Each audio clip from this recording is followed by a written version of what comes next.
Oh, good morning, my Teaserking family. How's everybody today? The professor is good. Gold's looking wonderful. 33.59 up $60. We should be close to 3400 by tonight.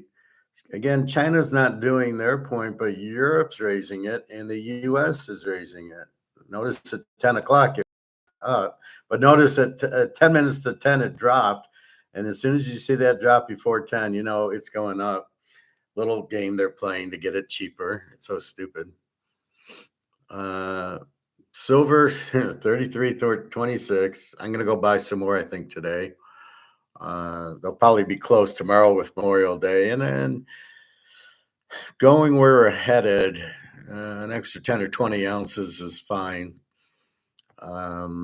It can't hurt. What do these idiots want?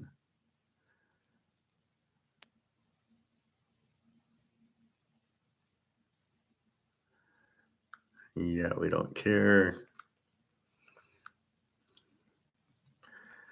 Let's see. Daria did make it out of the. Well, she did do her.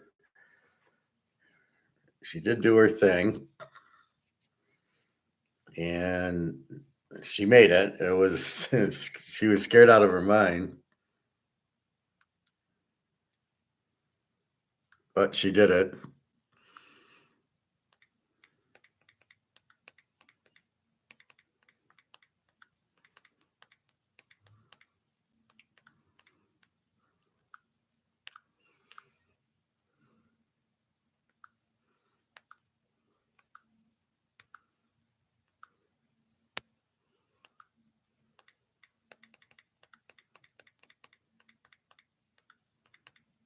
Just a second. Let me just.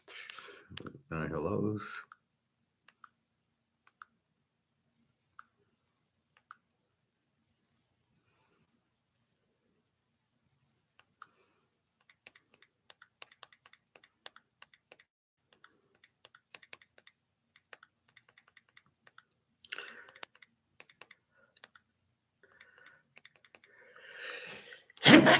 Excuse me.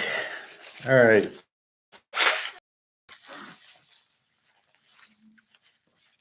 This will be a very long class because there are so many things on YouTube we're going to talk about. China, everybody's in big trouble there.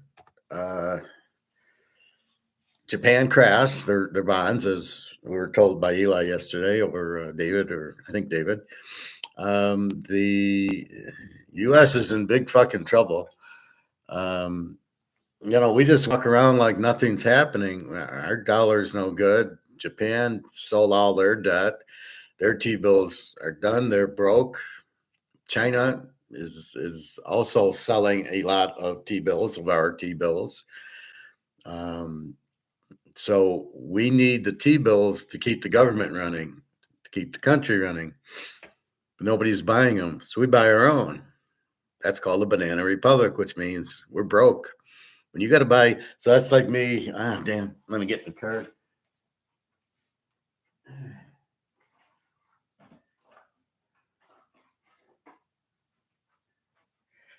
So it's like me putting this on eBay and buying it from myself.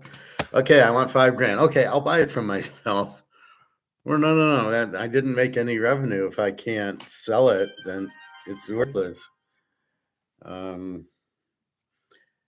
What the fuck is this?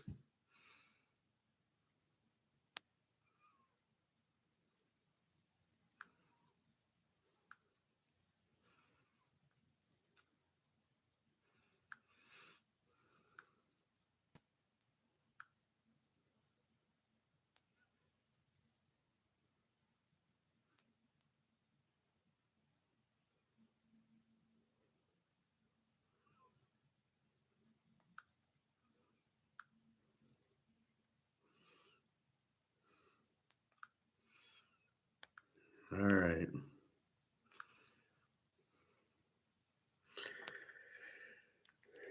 So I got a lot to discuss economically, but let's get into other subjects. Sports first.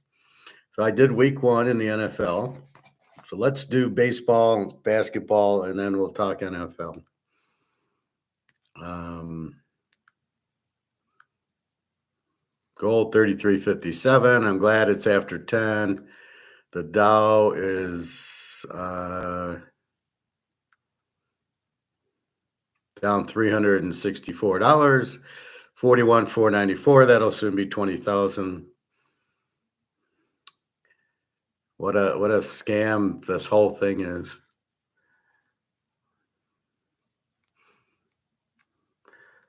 And there was a YouTube I was watching where it shows how stupid people are. It's because they don't critical think, they don't ask questions, they just are part of a group. Yeah, whatever they say, they listen to. It's absurd. Okay, let's look at yesterday's baseball.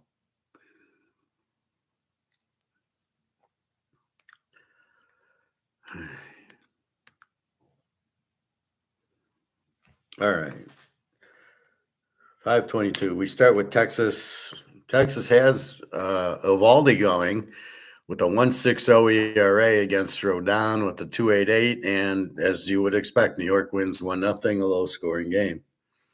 I got Toronto over 9. Toronto wins 7-6. I got Philadelphia. They win 2-0. Ranger Suarez looks like he's back, and German Marquez with the 7.66 ERA. Philly gets the win, although I would have thought more runs. California 10, Oakland 5. I believe I have California. They're hot, so I'm going to play the streak. Milwaukee 8, Pittsburgh 5. I played. Where did I play it? I didn't play that game. Don't know why. I don't have it. Milwaukee. Yeah, I don't know why I didn't play it, but Milwaukee wins 8-5. Pittsburgh scored 5 runs. It's a big day. Cleveland 7, Detroit 0. Joe Flaherty is terrible. 2-6 with the 4.39. Tanner Bibby 4-4, 3.57. Shuts out Detroit. I had Detroit over 8. I can't believe Detroit didn't score a run. It's just amazing. They get shut out by Tanner Bibby, but they have a pretty good bullpen apparently. And this is the problem with Detroit. One day they score 2 runs. One day they score 8 runs. They win 8-0 against a weak pitcher. They face a decent pitcher and they lose 7-0. Washington 8, Atlanta 7. I have Atlanta and I lose with Atlanta. It's a high-scoring game. Houston 9, Seattle 2. I have Houston over 8.5. That wins. And I had Boston over, and it was postponed due to rain. So I break even on my picks. Philly and Atlanta. Philly wins. Texas under, Toronto over, Cal, and Houston. So that's 5 winners. I lose Detroit, Atlanta, and that's it. So not a bad day. Again, it's getting a little bit easier, I find. All right, so let's look at today. We've got Baltimore and Boston. We've got Boston minus 125.9 at Boston. They're much better at home. There should be more runs in the softball ballpark.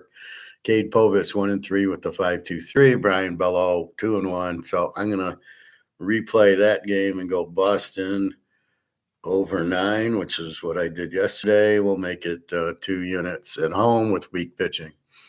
Milwaukee Pitt. That game might have started. I don't know. That's a 135 Baltimore, and then everything else is at night. Milwaukee Pitt minus 125.7. Freddie Peralta 5-3 with the 2.59. Paul Scanes 3.5 with the 2.44. We got to go under. It's Scanes. He's not winning these games, but he's losing 1-0 or 2. They're not hitting for him. Peralta 5-3 with the 2.59. This game should be 2-1. I mean, there shouldn't be a lot of runs. So we're going to go Pitt under 7, 2 units. The Cubbies Cincinnati should be a high scoring game. The Cubbies minus 128.5. Matthew Boyd 4-2 with the 2.98. Hunter Green 4-2 with the 2.36. I thought I just played Hunter Green. thought I played him a day or two ago. Anyway, strong pitcher, Matthew Boyd, pretty strong. Again, I'm going to go under 8.5. The game's in Cincinnati, and this is going to have to be 2 units. I've got my two, I don't know if they're aces, but 2 pitchers in the 2 ERAs. I gotta respect that. Frisco and Washington. Frisco 102 and 8. Landon Roop for Frisco 2 and 3 at the 4.11. Mackenzie Gore 2 and 4 at the 3.67. The game is in Washington. The 49ers are they hitting?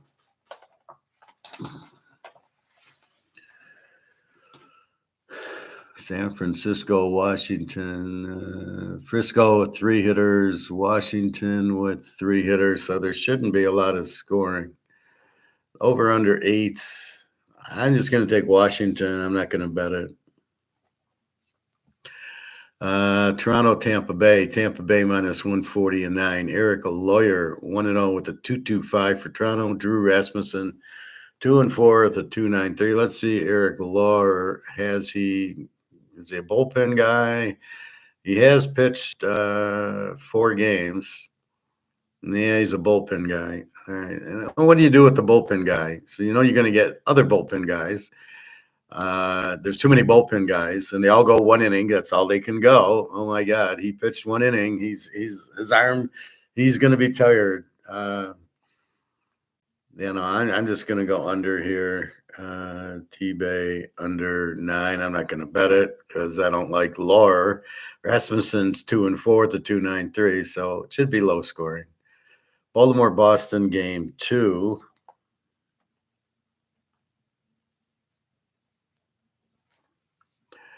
Boston minus 135, 9.5. I don't have pitching. Probably goes over because I don't know. It depends who lineup you put in game 2, but probably your better relievers and pitchers go in game 1 because you want to win the game if it's close. If it's not close, I don't know what to tell you for game 2. The Dodgers and the Mets in New York, so LA had to travel. Dodgers are 128.5. I don't know about that. I think the Mets are a better team. I think the Dodgers have more hitting, but the Mets have much better pitching. Clayton Kershaw, 0-0 with an 11.25. He pitched like 2 innings and gave up 5-6 runs. Griffin Canning, 5-1 with a 2.47. I'm taking the Mets as a dog in this one. 2 units. This will be a big series for the Mets wanting to beat the Dodgers. Cleveland and Detroit.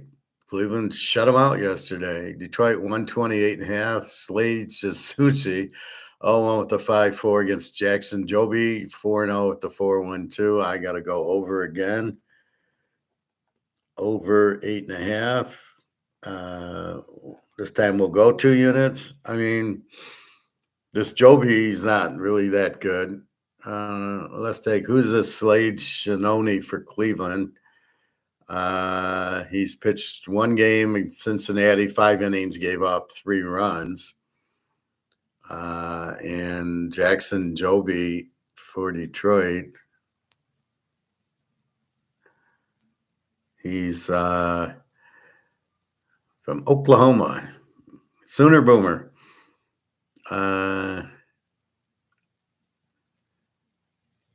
2021 draft pick. So his last games, 6 innings, 2 runs, 5 innings, 1 run. Colorado lit him up for 6 runs. Houston 3.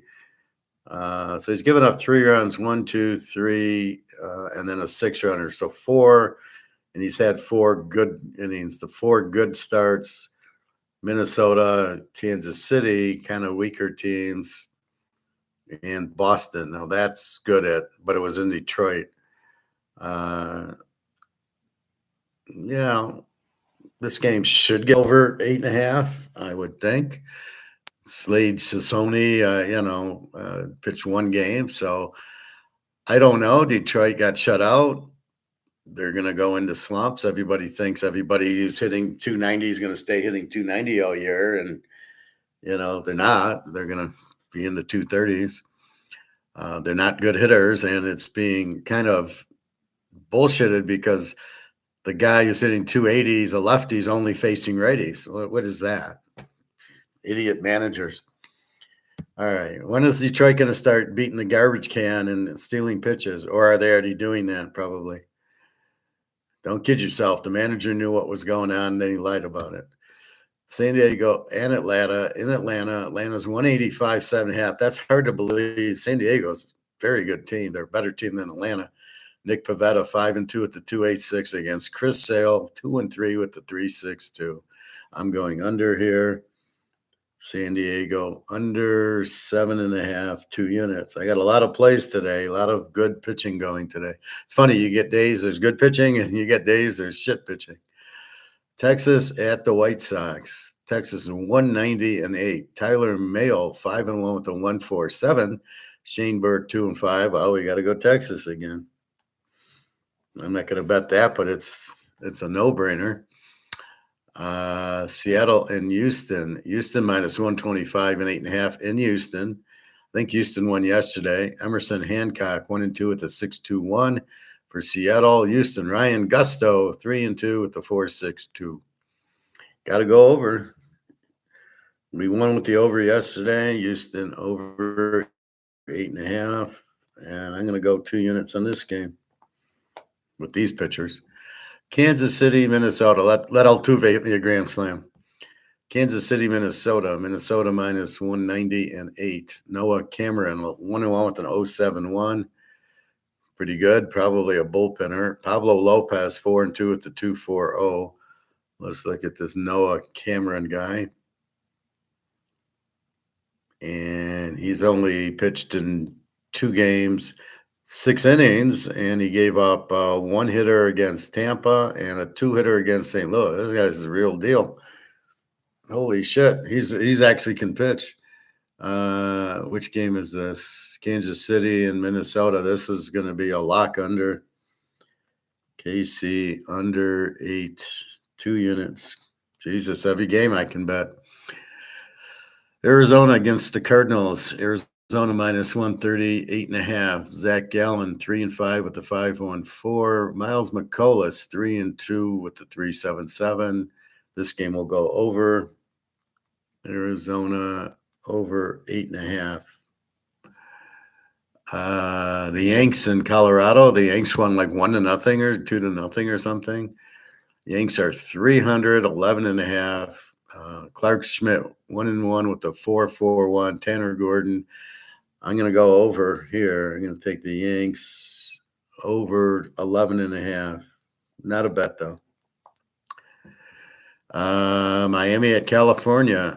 California 158.5. Sandy Alcantara 2-6 with the 7.99. Yushi Kikuchi 0-4 with the 3.50. I'm taking California because they are on a roll. They're playing very good ball. Miami has to travel to the West Coast. I don't love Yuki Kasuki here. Probably an over game. And Philadelphia goes to Oakland from Colorado. Philly 185, 9.5. Zach Wheeler 5-1 with the 2.67. Jeffrey Springs 5-3 with the 3.91. It's a tough one because this is an over game. Philly and Oakland hit really well. But Zach Wheeler could shut him out. Jeffrey Springs 5-3 with the 3.91. So it's really an under bet with the pitching. It's an over bet with the hitting. What do I do? Can I take Philly? They were on the West Coast at Colorado, so it's not like they're traveling cross country. But Oakland's been playing good. I have no idea. All right, I got to guess. I'm going to take Philly. I'll just take Philly. No bet, though. All right, so Boston over 9. Pitt under 2 units. Pitt under 7. You got Scanes, 2 units. Cincinnati under 8.5, 2 units.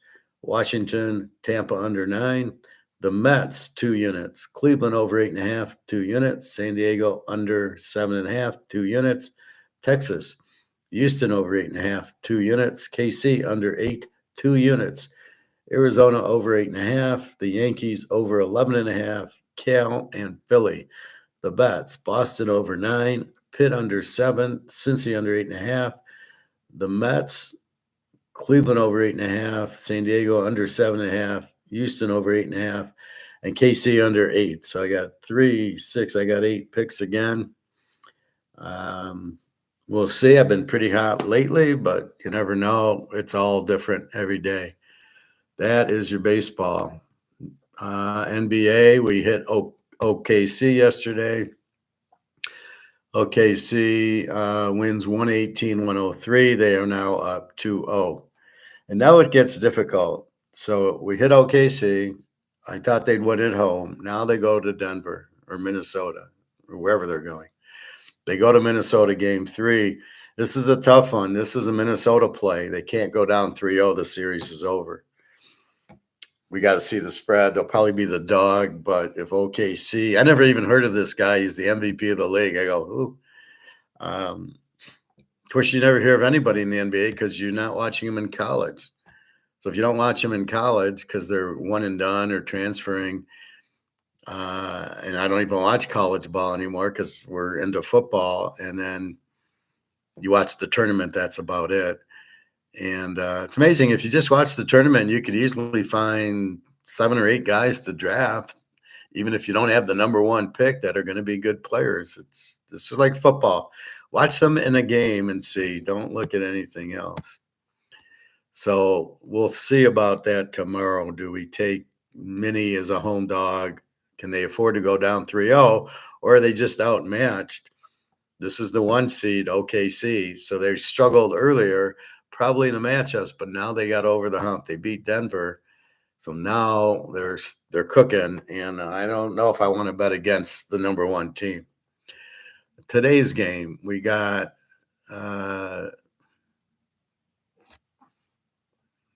what do we got here? We got, what's the series?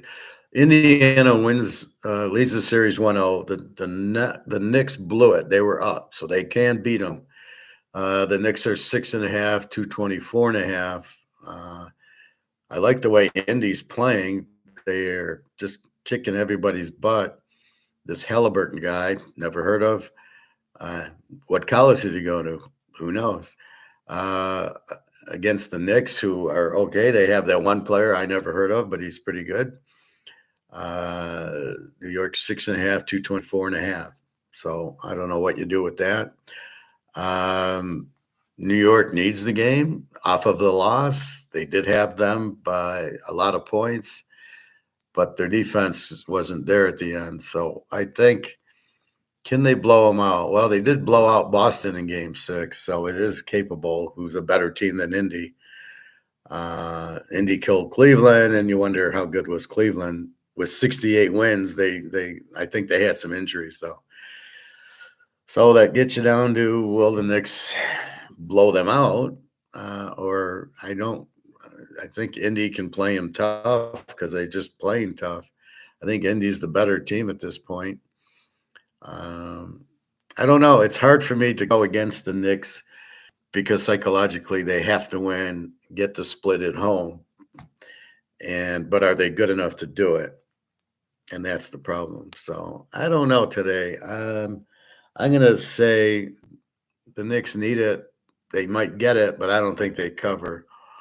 And Indy came back. They were down. I don't know how much they were down, but they came back and went to overtime with it.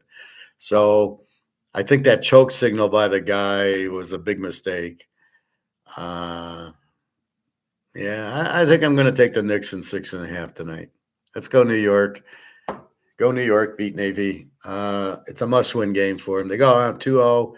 They're going to split in Indy at best and go down 3-1. They're fucked. So this is must-win for the Knicks after blowing the lead. So, yeah, let's take the Knicks. All right. That's your basketball. Let's go to football. It's so nice to go. Now, I haven't done college yet, but it's so nice to go football. So I'm going to go through the schedule and my line, and then we're going to go to the real line and see the differences. And then I'm going to include the totals, and we'll take a look at it. Dallas at Philly Thursday night. In Philly, I got Philly -7. The line is Philly -7. I still got that touch. And the total is 46.5. Kansas City and San Diego in Brazil Friday night. KC, I have -4, is -2.5, which I like getting KC in 3.5. In Brazil, 44.5 is the number. Jacksonville, Carolina, my number is Jacksonville -3. Their number's 2.5. I don't know why not 3. Total of 46.5. I don't know where they're going to get points from. The Giants in Washington, I got Daniels -7. It is -7 and 45.5. We will see. I'll tell you what my rank of the teams was last year. Pitt and the Jets. I got Pitt -3. The real line is Pitt -3. The total 39.5. This we can't really do anything. We don't know who the quarterback for Pitt is. If it's Aaron Rodgers, yeah, we probably like Pitt. The Jets, I don't think will win a game unless they play Carolina or the Jacksonville, Indy, Tennessee conference. The only teams they can possibly beat. The coach terrible. So I see the Jets probably losing everything. Who are the Jets quarterback? Fields? Oh my God. Against Pitt, this should be a defensive struggle. Arizona 3 against New Orleans. In New Orleans, their spread New Orleans -4, or Atlanta -4.5. Total 41.5. Arizona added a little defense. Kyler Murray's always sneaky. New Orleans added some defense. Their coach is terrible. Jake Haener, I saw, was injured, but he'll be out a month, so he'll be back for training camp. If Haener's the starter, I like New Orleans here. Otherwise, if they go with the rookie, I got to take Arizona here. Total 41.5. Oakland at New England. I got New England -3. New England's -2.5. Total 43.5. The only reason I put New England -3, I don't think they're better, just because they're at home. And so they get the 3 for being at home. Miami and Indy. I got Miami -3. The line's Indy -1.5. Total 45.5. I don't know how you make Miami the dog here. That's insane. Cincinnati at Cleveland. I got Joe Burrow -7. The line is Joe Burrow -5.5. Total 45.5. Who's the Cleveland quarterback? My guess, Joe Flacco will start. And then, of course, we got Dylan Gabriel, maybe a couple weeks into it.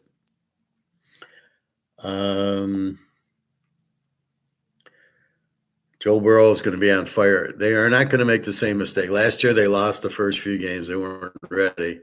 I guarantee you they will be ready. The game's in Cleveland. They're both Ohio. I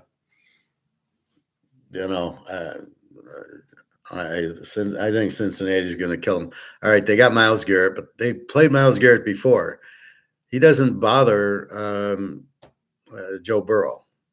They got the other guy from Penn State. Who knows? Who knows if he even makes the team?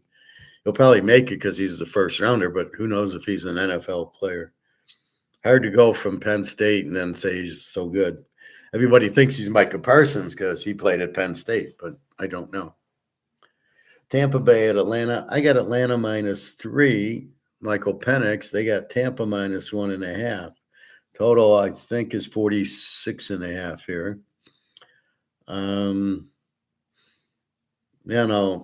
You want to give me Michael Penix as a home dog? I say thank you very much. I think it's 46.5.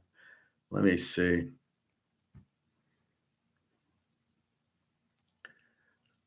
Uh, 48.5. Okay. Can't read my own. My pen kind of smears a little bit. 48.5. Penix. Now they added some Georgia defensive players. Atlanta, give them credit for that. Tampa needs a little help with their defense. Interesting game. The Baker and Penix. You got two good quarterbacks. The 49ers, I have 4 over Seattle is 1.5. And total 45.5 in Seattle. Seattle's terrible. I don't like their coach. And now you got Sam Darnold as your quarterback, who was good with Jefferson and a good running back and a pretty good coach. Now he goes to Seattle where the coach sucks. He's got no receivers. He's got good running. All they got to do is blitz them. And Frisco kind of retool. So they got rid of a lot of their players. But then in the draft, they got 5 or 6 good. I see 4 or 5 good defensive players. They got I think a receiver. Hopefully, whatchamacallit, McCafferty is back and healthy. This is the thing with these guys that get the injuries. You don't just assume they're back and healthy. Like this Hutchinson on the Lions. There's no, he shouldn't play probably till mid-October. So he might play, but he's not going to be any good and probably break his leg again. I guess he broke 2 tibia and fibula. So, yeah, he's back in a year. Yeah, okay, sure. And the stock market's not going to crash either. Tennessee at Denver. Denver -7, and that's the line, 41.5.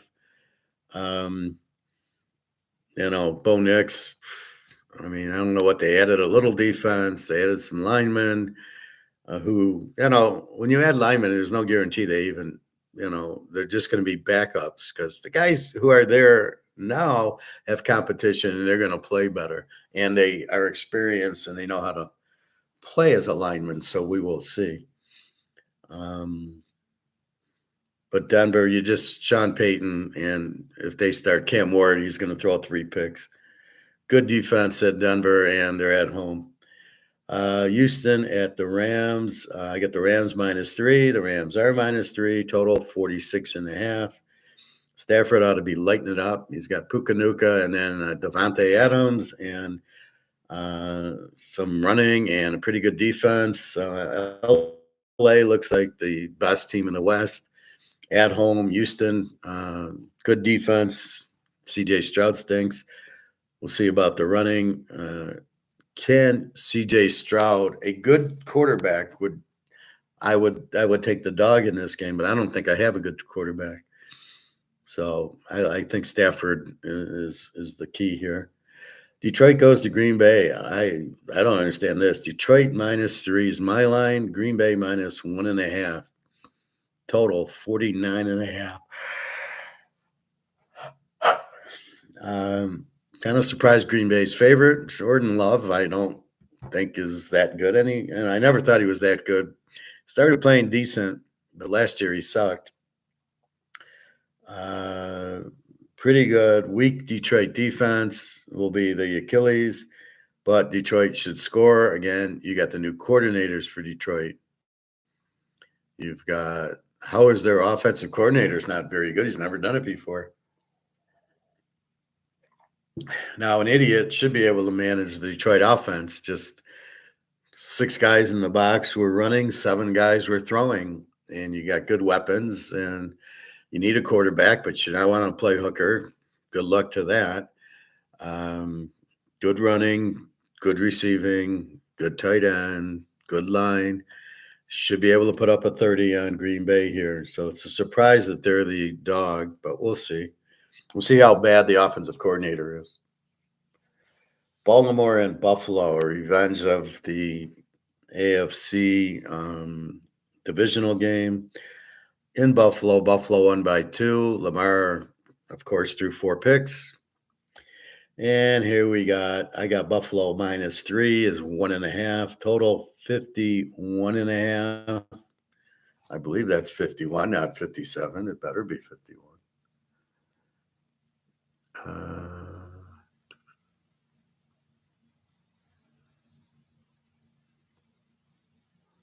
Yeah, 51.5 against Buffalo. Both are A teams. Buffalo's very good at home, and Baltimore again. Their big problem is Lamar.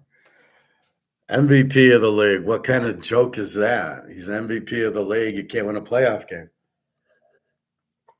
Tom Brady, MVP. Joe Montana, MVP. Lawrence Taylor, MVP. Lamar? Yeah, I don't think so.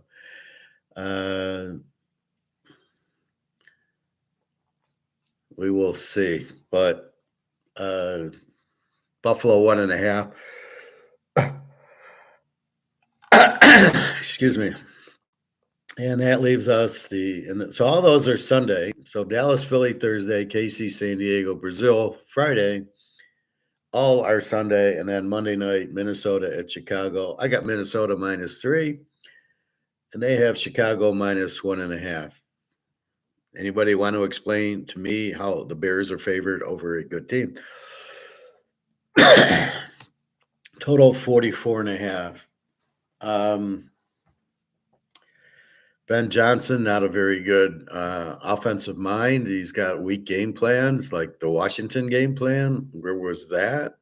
When he played Baltimore, when he played Dallas, he had no concept of what to do. He's got Caleb, who sucks. So we will see what he does with Caleb. Minnesota, Jefferson, great defense, good running attack. Your problem's J.J. McCarthy, who sucks. So you got two bad quarterbacks in this game. Two pretty good defenses, I think. So that's what we have to see. Caleb won't be good. I don't know that Ben Johnson's a good coach. We will see. He probably will get points. They have a good defense. And then you got Minnesota with a very good defense and J.J. McCarthy. So both teams need a quarterback, only they don't know it. All right, let's break the games down a little bit deeper. Dallas at Philly. Philly, the A team, the Super Bowl champs, very strong defense, and Barkley going to run it down their throat. Total 46.5. I like the game under because of Philly's defense. You got all those Georgia players. You don't score on them. Mahomes couldn't. There's no way Dak Prescott is. I don't know what I had Dallas ranked last year, probably an E team or something. Defensively, pretty weak. Offensively, Dak Prescott sucks. They did bring this guy from Pittsburgh, but the only silver lining is he's from Georgia. And you got CeeDee Lamb. So CeeDee Lamb's going to get all the passes. The other guy is not going to do much. At the end of the day, these teams that go to 3-4 wide receivers, it's ridiculous. You're going to go to your stud.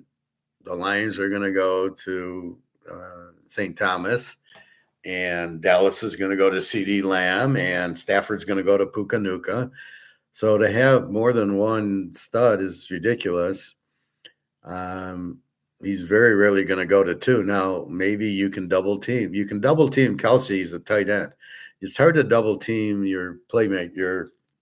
You can double team him, maybe, but they keep playing these soft zones, so it's not. But I see Philly getting the W and the game going under. Now Philly gets the ring. So their mind's going to be on the ring, not on the game. But it is Dallas, so they hate Dallas. So we'll see. KC, San Diego. KC, the A team, Super Bowl team. Mahomes, Kelsey, strong defense. They let a few of their defensive players go because they couldn't afford them. This is the new NFL.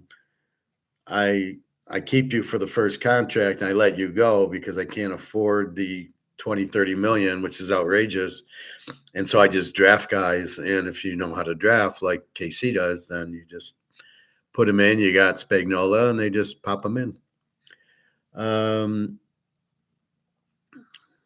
San Diego, Herbert, question how good he is in the clutch. Can he win this type of game? They are at home. KC laying 2.5. I like KC plus 3.5. That's anytime you get Mahomes plus 3.5, you're not blowing them out. Philly did, but San Diego doesn't have it. They let Bosa go, and I don't know if they re-signed the other guy who I'm blanking. They could have had Brock Bowers. Now they need a tight end. They don't have much offense to really do it. Total of 44.5. I like the under in this one. KC, it's the first week. They're going to be a little slower, as will Herbert, but the defenses will play. So I like a defensive game here. Everybody thinks Mahomes, he's going to put up 40 points. He doesn't do that anymore. Kelsey's 2 steps slower. The receivers are always banged up, and they run Pacheco fairly good. So they're just kind of running and hitting Kelsey, and then their defense is shutting you down. So I don't know if San Diego can get the type of pressure that Philadelphia got. And we saw that against Tampa. Mahomes couldn't handle Tampa with that pressure, and they can't handle Philly. But can you do that? We know his Achilles, but can we get there? So I like the game under anyway. Carolina, Jacksonville, 2 Z teams. Trevor Lawrence, go back to Clemson. He's terrible. The kid from Colorado is not going to do shit. Carolina, they need a quarterback. They still need a quarterback. They drafted some defense. I'm actually shocked at this total of 46.5. Where are you getting points from? How good are their defenses? So, Jacksonville, new coach, what is that going to do? Another excuse why we suck. Trevor Lawrence sucks. No running attack. Carolina, terrible team. No quarterback. I can't. I would think he'd go under 46.5 to 52.5 in the game. Jacksonville at home probably wins. Carolina, who can they beat? So I don't know. I'm not buying Bryce Young. Let him beat a good team. He played Philadelphia pretty good, but I don't think Philadelphia really cared when they played him. So we'll see. There's no way I'm taking Carolina at 8.5. It's under, or it's Jacksonville in 3.5, I think. The Giants in Washington. The Giants, a Z team. Washington, an over team. Strong offense. Jalen Daniels, not good defense. They did draft some defense. Total 45.5. The Giants still need a quarterback. They drafted did they draft a quarterback? Did they draft Jackson Dart, I think? So they still need a quarterback. He's not good. Washington laying 7 at home with Daniels. You got to love Washington to win. Total of 45.5. Maybe the game goes over, mostly because Washington's going to get most of the points. They're not going to stop Daniels. Philly couldn't stop him. I don't think the Giants have a chance. He's a superstar. So this is what we look for when I tell you about the gold standard, and that's what you're looking for, that gold. And he's the gold that we got Brady, and now it's Mahomes and Burrow, and now add Daniels and Penix to that list of stars that make us money. And that's why Lamar's not on the list. But Daniels is, and so is Penix. So I think Daniels here gets the win. I can see them blowing out the Giants. The Giants, they don't have a quarterback. Jackson Dart's not good. He didn't beat Alabama, didn't beat Georgia. So what's going on here? Okay.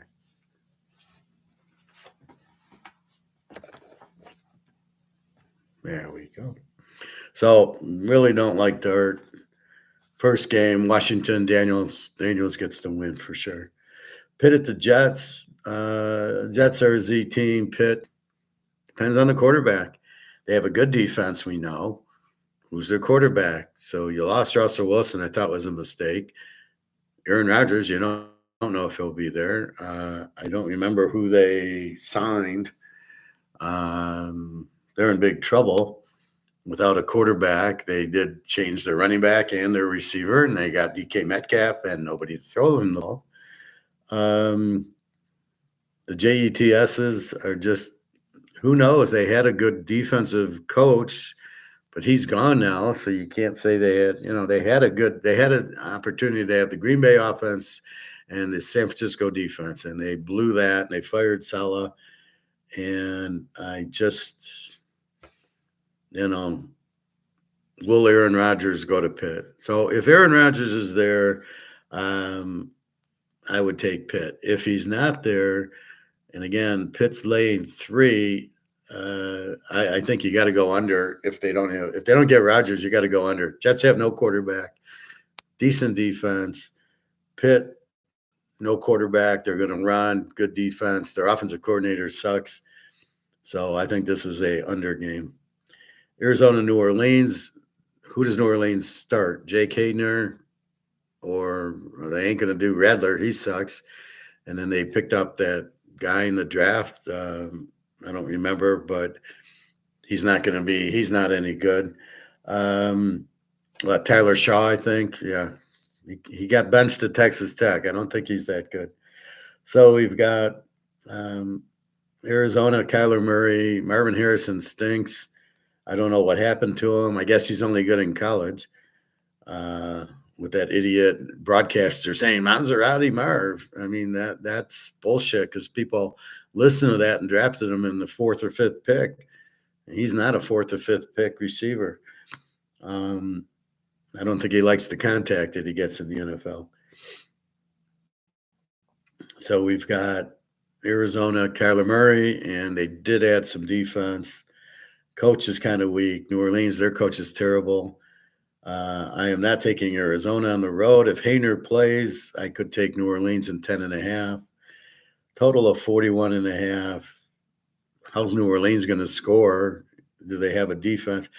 This is kind of hard. Arizona, not much defense, but New Orleans won't be able to do much against them. This game, I have no idea.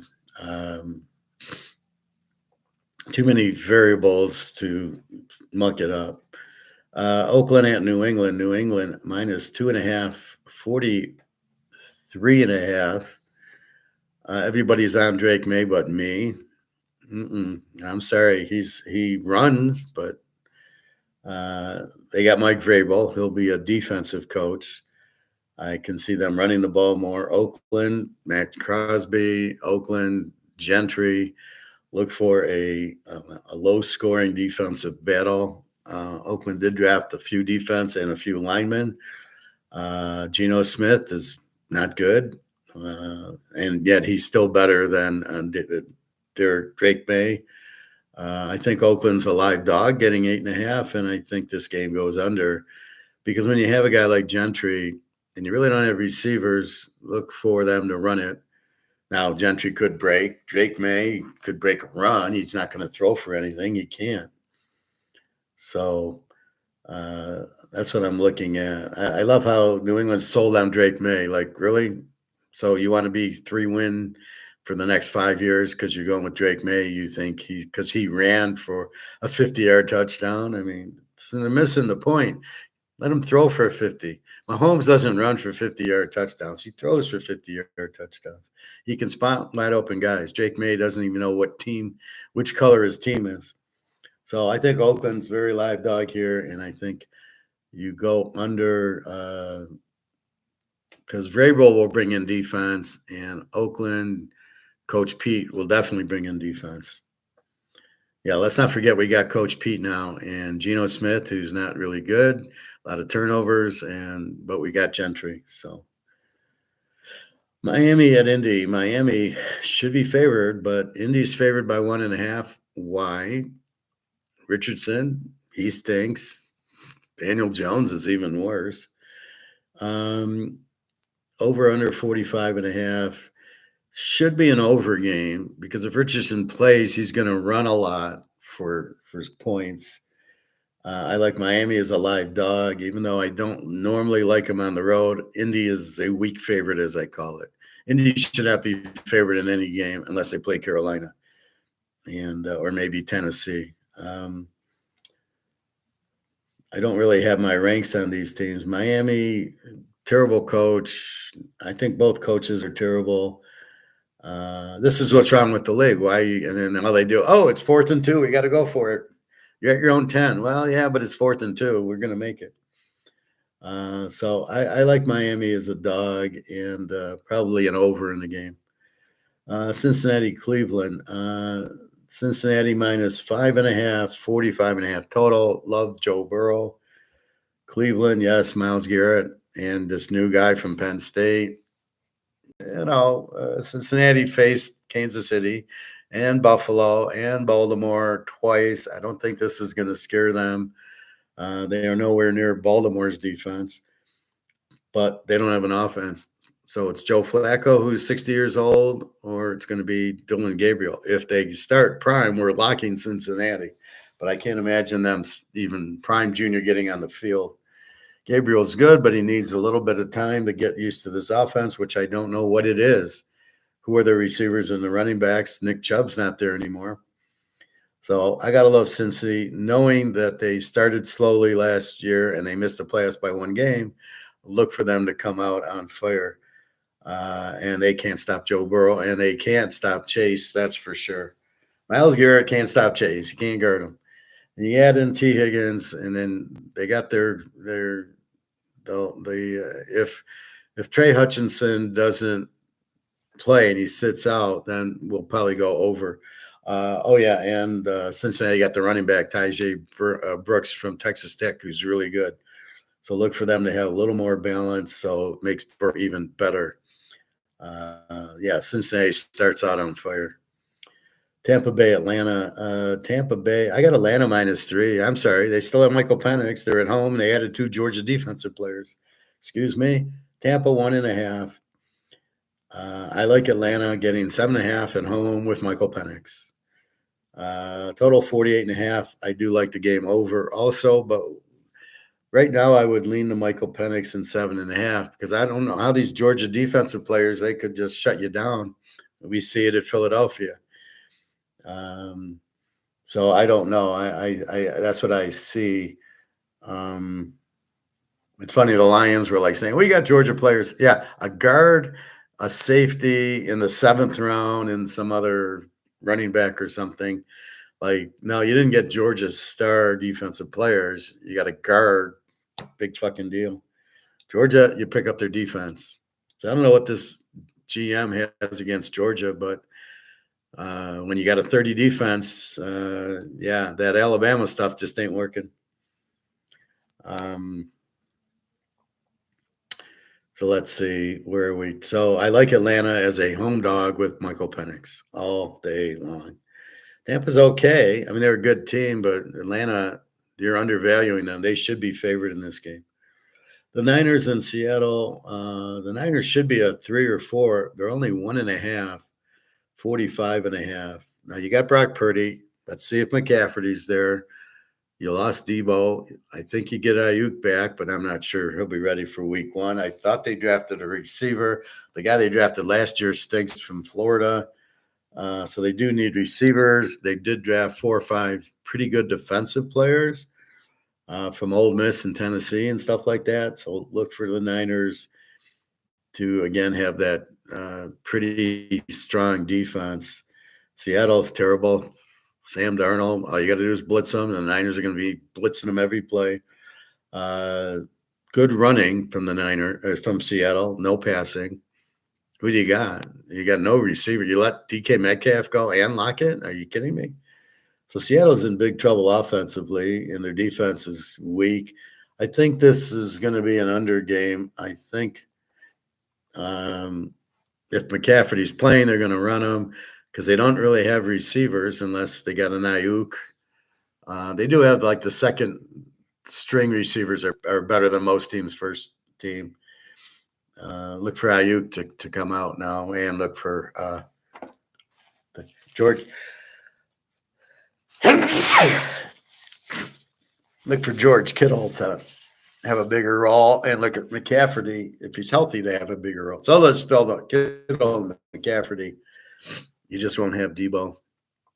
But Seattle can't compete. Sam Darnold, really? Okay, he had a good year on Minnesota with a good coordinator and Justin Jefferson. He doesn't have that at Seattle. Go Niners. They had a bad year. Look for them to bounce back. These good teams, mostly in college. When Notre Dame and Michigan have bad years, they come back strong. Cincinnati and the Niners, look for them to really come out big. Denver 741.5 to Tennessee. All Denver here. Denver laying 1. Bo Nix, Cam William, Cam Wilson, Cam Ward, whatever the guy's name is. Not a chance. Not a pro quarterback. Remember Washington State, right? We had conversations with guys on here about Cam Ward. Oh, he should be that for the Heisman. I said, well, let's see him play a road game. And he got killed by Oregon State or somebody. Not a very good quarterback. Denver's very strong. They'll come out strong. Bo Nix now a year with the system. You get the Notre Dame running back. Hopefully he plays better. You got some decent receivers, and the defense picked up some players. So I really like Denver laying 1. As far as the total, probably an under, because Tennessee's not really going to score in the game. Denver will probably shut them out. So I like Denver -1 better.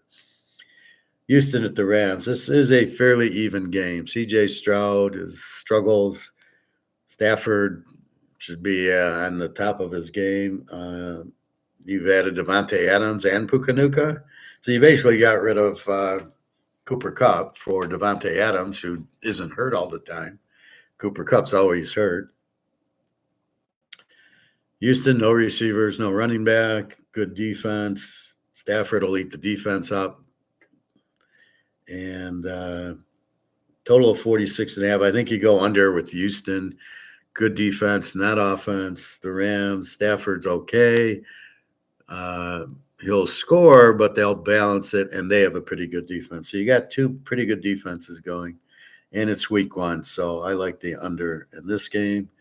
Detroit at Green Bay, Detroit 3. They're both over teams. They can score, and their defense is weak. Total of 49.5. Green Bay 1.5. I like Detroit as the dog just because they can score and there's nothing Green Bay can do. And I really like the over in the game. Since Detroit has no defense and Green Bay doesn't have much either. Let's see, what is the line on this game? 49.5. Okay. Probably the best play in the game is the over. 43, 24-20. That's a halftime score. Detroit started slow last year. Look for them. Now they got to get used to the new offensive coordinator, who will probably just let Goff call the plays. We're going to run this. We're going to run that. The quarterback coordinator needs to get out of the way. Their offense isn't their problem. The defense is a big problem. Hutchinson will not be able to go the whole game for maybe 6 or 7 weeks. There's no way you break your leg and just come on in like nothing happened. Are you kidding me? Green Bay, Jordan Love, I don't know.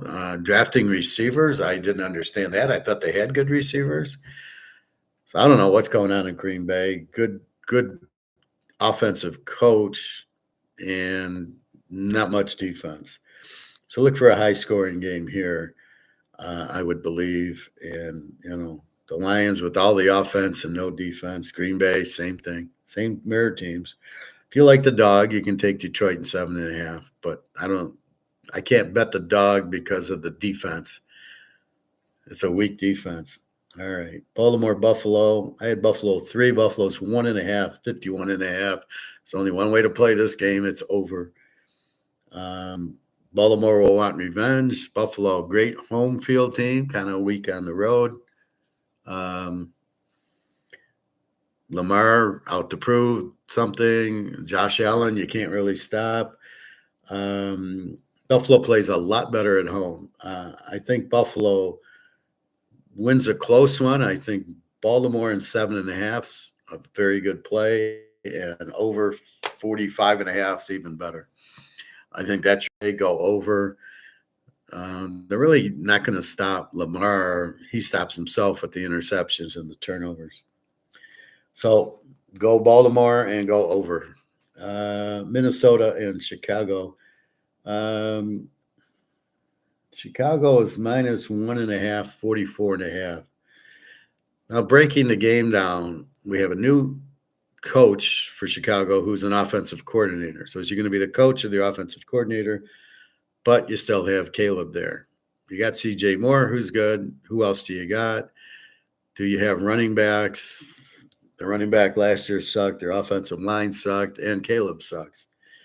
Good defense. Minnesota, J.J. McCarthy, he sucks. He's never played. At Michigan, he handed off. Not a very good quarterback. We'll see. Let's look at what happens here. Minnesota can run the ball. They got Jefferson. They got a hell of a defense. Good offensive coordinator. So, except for against the Lions when they didn't show up, the Lions blitzed. Watch the Bears blitz.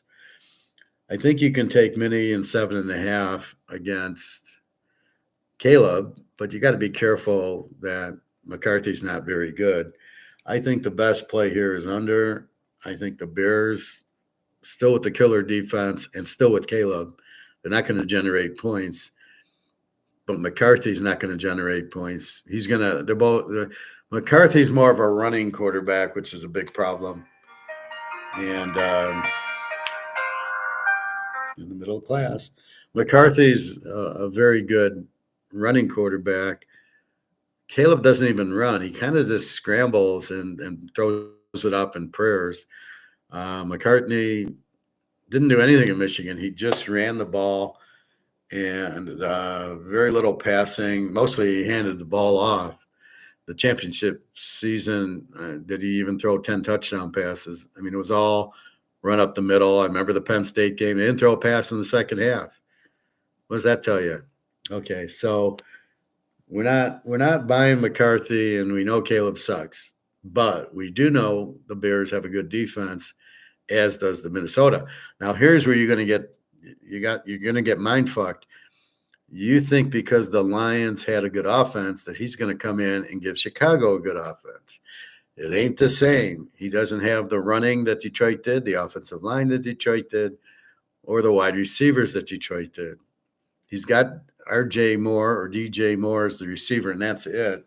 Romo Doozy didn't show much and doesn't have he drafted a tight end from Michigan who's okay in college. That doesn't mean he's good in the pros. Their line stinks and they have no running. There's no balance. Detroit, you couldn't really, you got 7 on the line, we're going to run. Oh, you got 8 on the line, we're going to throw. And so you really couldn't defend them. It was a very balanced offense. Although we saw them against Washington fuck up. Instead of running the ball down their throat like Philadelphia did with Barkley, and you could have, he decides to put the ball in Goff's hands, and Goff's a choke. And you saw what happened. Their defense didn't show up. So playing to the run, they could have beat Washington like Philly did. But he kept passing. So he's totally blind to the weakness of the defense. Minnesota's going to blitz Caleb. I give him 3 picks, but I give McCarthy 3 picks. The Bears will blitz also. This should be a very big defensive struggle. I like the under 50.5. I can't take Minnesota with McCarthy. He doesn't show me anything. Didn't show me anything at Michigan, but handing the ball off, and he doesn't have. I think he's got Aaron Jones, the Green Bay running back. So that's an under game. So to review, Dallas, Philly, we like Philly -1 and the under. KC, San Diego, we like KC getting 3.5 and the under. Jacksonville, Carolina, I like Jacksonville plus 3.5 at home and probably the under with these quarterbacks. How are you going to get 10 points in the game? The Giants in Washington, Washington -7, 45. It's all panic. It's all Daniels here. Go Washington even as a joke to the Giants and maybe over. Pitt and the Jets, we don't know until we get quarterback. I don't know who the Pitt quarterback is, and maybe it's Will Howard. The Jets, where are they going to go with Fields? I don't think the Jets win 2 games this year. Terrible coach, no quarterback, no defense. So I think the Jets are probably the worst team in the league with Tennessee, Jacksonville, and Carolina. Those are my rankings. We'll go through that in a minute. So I don't know. I can't play Pitt as a road favorite with Will Howard. Maybe I can with Aaron Rodgers that he would get the win.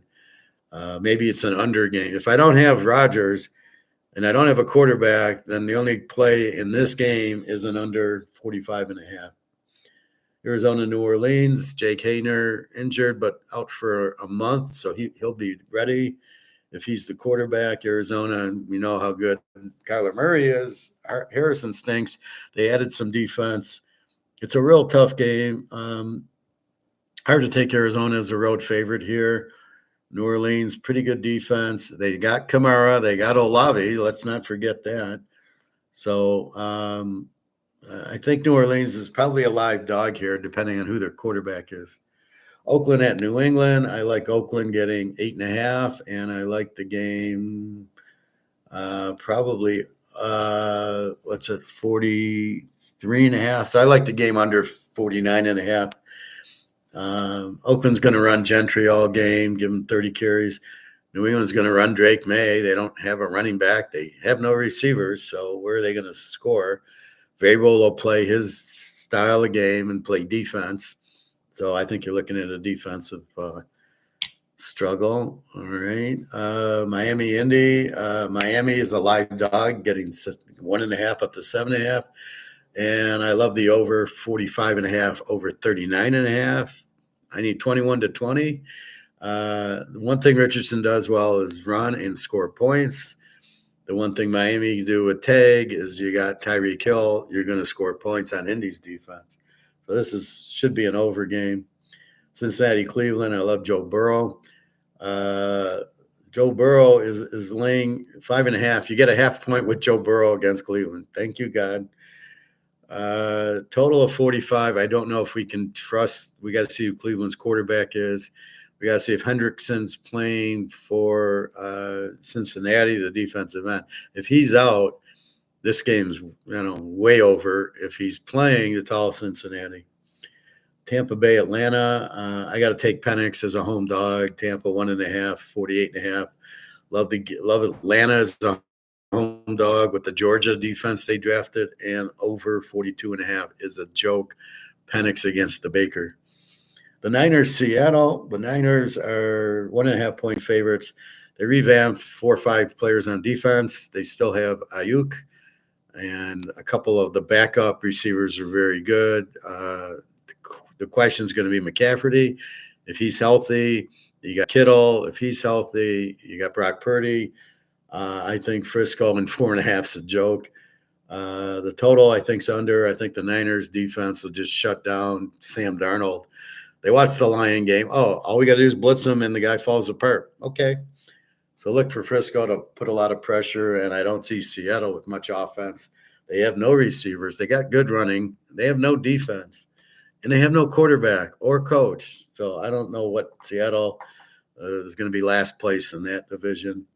Tennessee at Denver. I love Denver, -1. This is a joke. Tennessee, Cam Ward, forget about it. He'll go back to Washington State where he sucked. What he did at Miami was just a joke of different offense, a spread offense. But he's not that good of a quarterback. He's not the number 1 draft, that's for sure. That's how weak this draft is. Remember that. So I love Denver -1 at home. Bo Nix, his second year. S-Team, the running back from Notre Dame, hopefully has a better year. They added some defense, and you got Sean Payton. So love Denver there. Quit calling me during class. I should really turn my phone off if I was right. So Denver -1, 41.5. It's probably an under. Cam Ward will probably run around a lot, but Denver, that's strong defense, and they added some defense. They added some linemen. Look for Denver to give KC all they want this year. Houston at the Rams. This is a pretty even game. I would say it's a live dog game and a live under game. Houston with the strong defense. CJ Stroud. We're playing Michigan. Oh, I choke. CJ Stroud, not very good, maybe better at home. Going into the Rams, they got good defense. Stafford's there. Now they got Devontae Adams, go with Pukanuka.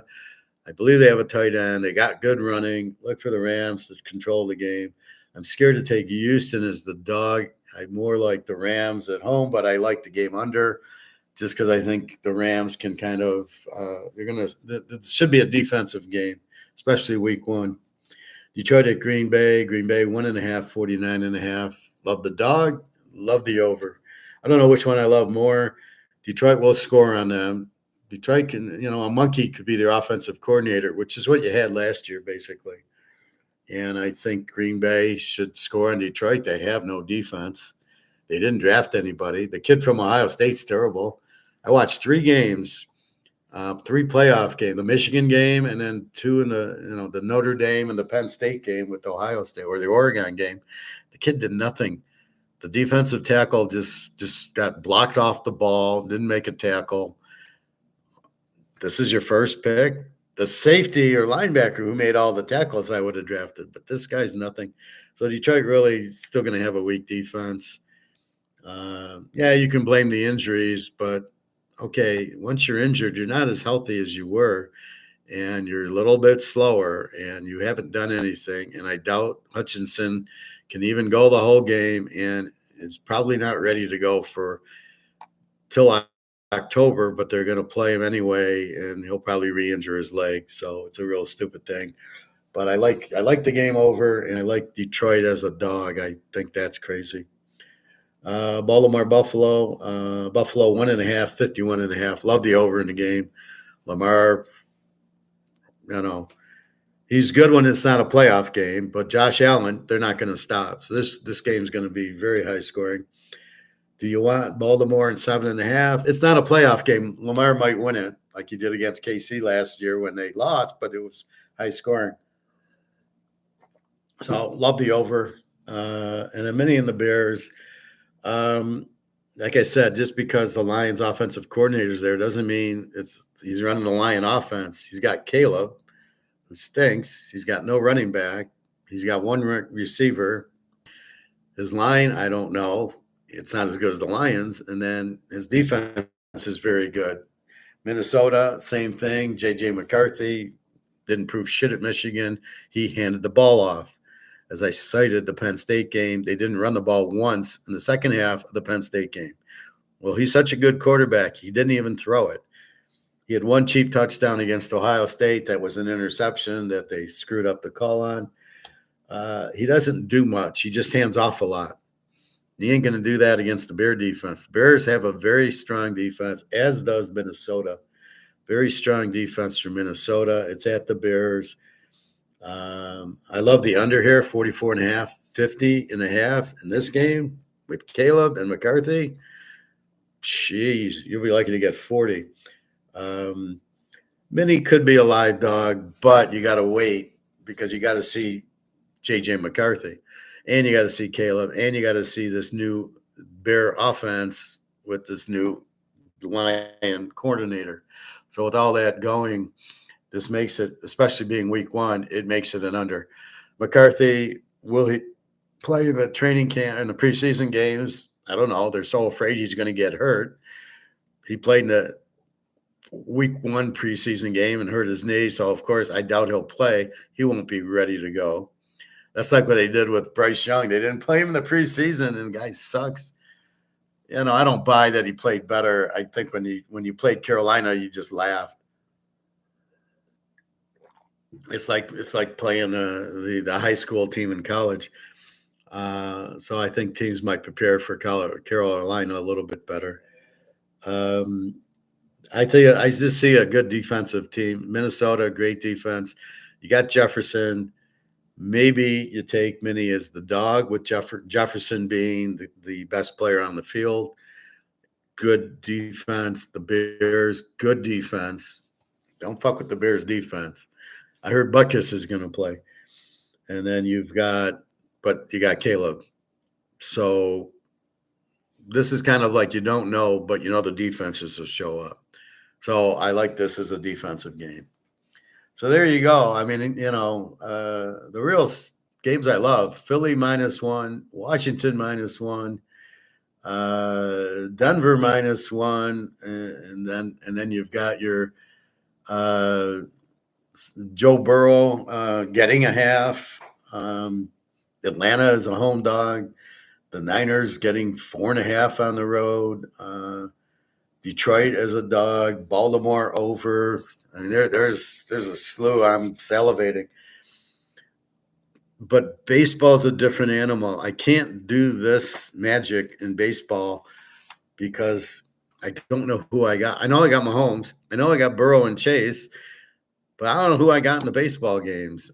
The guy's, this guy's got a 10 ERA and he pitches 2 innings, and then here comes the bullpen, and you're fucked. You're betting it over because the guy is a terrible ERA. What's he doing in the league, and why are you starting him? And why are you starting him for 2 innings? What are you, out of your mind? These managers have no idea. They pinch hit for 300 hitters with 100 hitters because he's lefty righty, because analytics probably says, the lefty's going to hit the righty better than the righty's going to hit the righty. You're pinch hitting Willie Mays for Joe Smith. Really? Oh, okay. Well, it was nice seeing you, manager. We're replacing you now. I mean, can you imagine that? Well, Ted Williams, now he's a lefty. You got to come out. Yeah, I know you hit 400, but that was last year. And we're going to bring in Joe Smith, who hits 120, but he hits lefties. Well, he's hitting 120 versus lefties because you never let him bat against righties. It's the dumbest thing I've ever seen. Yeah, sorry, Mays, Aaron. Mickey, you couldn't pinch it because he was switch hitter.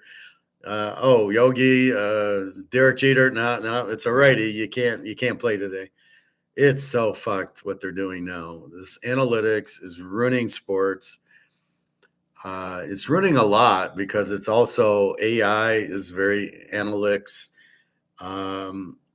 where it's really taking the gut instinct out of it, right? It's taking you to analytics is saying, well, let's see. On 4th and 2 plays, there was 100 tries and 51 were successful. Therefore, you should go for it. It just lumps it together. Macroeconomics is total. Well, how about Baltimore? How are they on 4th down? Oh, I don't know. I just know in total. And now it's ruining the NBA, where you've got your centers shooting 3-point shots. Yeah, Kareem, come on out and shoot 3-pointers. Will, we need you at the 3-point line. Walton, Lanier, come on out to the 3-point line. Lambert kind of did, but he never shot 3-pointers. He shot top of the key with Isaiah in the pick and roll. Horace Grant, Ewing, Elijah you want these guys at the 3-point line.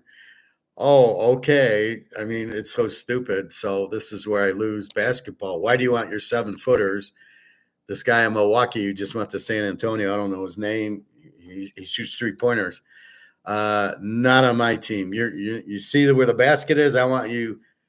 It's like one flew over the cuckoo's nest. You just stand there and I'll give you the ball and you dunk it. That's what I want from my 7-foot center, not 30 feet from the basket, shooting 3 points, hitting 20%. And, by the way, you can't get a rebound.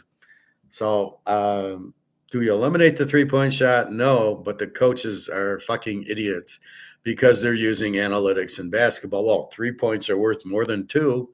Oh, my God. Yeah, but they shoot 20%. And I think Kareem shot about 90%. And, he's going to make it or get fouled. Plus, if I get fouled, I get their players out of the game. Shooting 3-point shots, nobody's going to foul them. It's absolutely ridiculous. Football, let's go on 4th. They're ruining football. No kickoffs. What the fuck is that? I'm going for 2. What the fuck is that? New Orleans beat Indy in the Super Bowl because it was a trick play. I mean, so you're taking that out of it. It's just ridiculous. Fortunately, they're able to punt.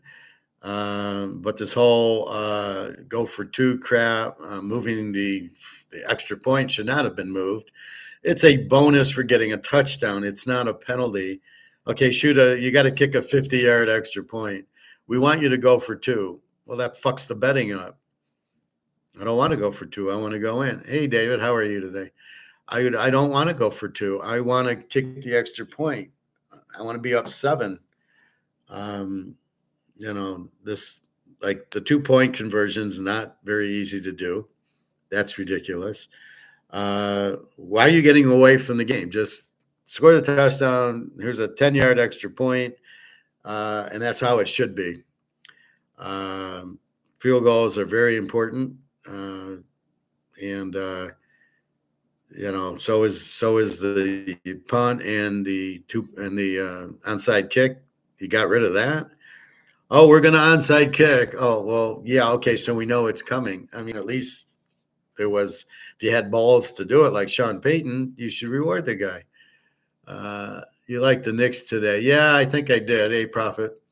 I think I picked the Knicks. They were winning the game, and they screwed up at the end, but they were winning. I don't know what they were up, 15 points, but if they lose tonight, then they're down 2-0 and got to play 2 games in Indy, which they're going to lose 1, and they'll be down 3-1. The series is over. So this is do or die for the Knicks tonight.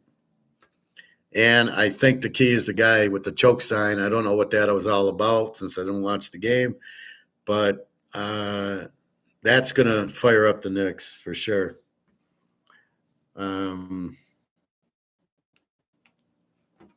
So definitely look for I think this is do or die for the Knicks. So I went over football. I love about 7 or 8 games so far. We got to watch preseason. We got to watch the injuries. College, I'll report the college, but I don't know what to do. I got to find the quarterbacks and who's the quarterback and who isn't and what's going on. So that's going to take time for college. I don't know who's there anymore. Will Howard's left Ohio State. Dylan Gabriel's gone from Oregon. Alabama lost Milrose, and they're happy about that because he sucked. Can you imagine Seattle going to Milrose? Oh, we're gonna block against Seattle. He's as bad as Bryce Young. Oh yeah, they both went to Alabama. The cradle of quarterbacks. Oh yeah, Mac Jones went there. He sucks. Oh yeah, Tug Tagliabue went there. He sucks. Unbelievable. Yeah, let's get our quarterback from Alabama because they've all been so good. Jalen Hurts sucks too. I hate to break it to you, but he didn't win the Super Bowl. The defense won the Super Bowl, and the threat of Barkley won it. You had a pick 6 and another pick down to the 10-yard line where you could easily run it in. But if they didn't get that, I don't know if Philadelphia would have won. But that was Mahomes. He screwed up because he didn't throw short, plain and simple. Kurt Warner broke the game down. He says, I'd have had a field day against Philadelphia. I'd have just dunked all the way down the field on him. Mahomes didn't. He tried to hit Kelsey. He had no time. That's like what Darnold did against the Lions. He went back to pass. All he had to do was throw quick passes on a blitz, and he didn't. And they lost. Anyway. Baseball, Boston over 9, Pitt under 7, Cincy under 8.5, the Mets, Cleveland over 8.5, San Diego under 7.5, Houston over 8.5, and KC under 8 are my picks today. I got 8 of them. Yesterday I was 1-1. Had Philly, lost Atlanta, and the Boston game was postponed. That's baseball. That's the NFL. Again, analytics is ruining basketball because it tells them to go for 3. They're not smart enough to say, yeah, but the closer we are to the basket, the better our chance of either getting fouled, which is good, or making the close shot. And I think I see a little more teams in the playoff driving the hoop, getting in the lane, which is what they should be doing. Especially the big men should not be shooting 3-point shots. The short guys may be better at it, the guards, but I want my 7-footer to be rebounding the ball. Just me. I'm funny about that. Baseball, it's ruining it.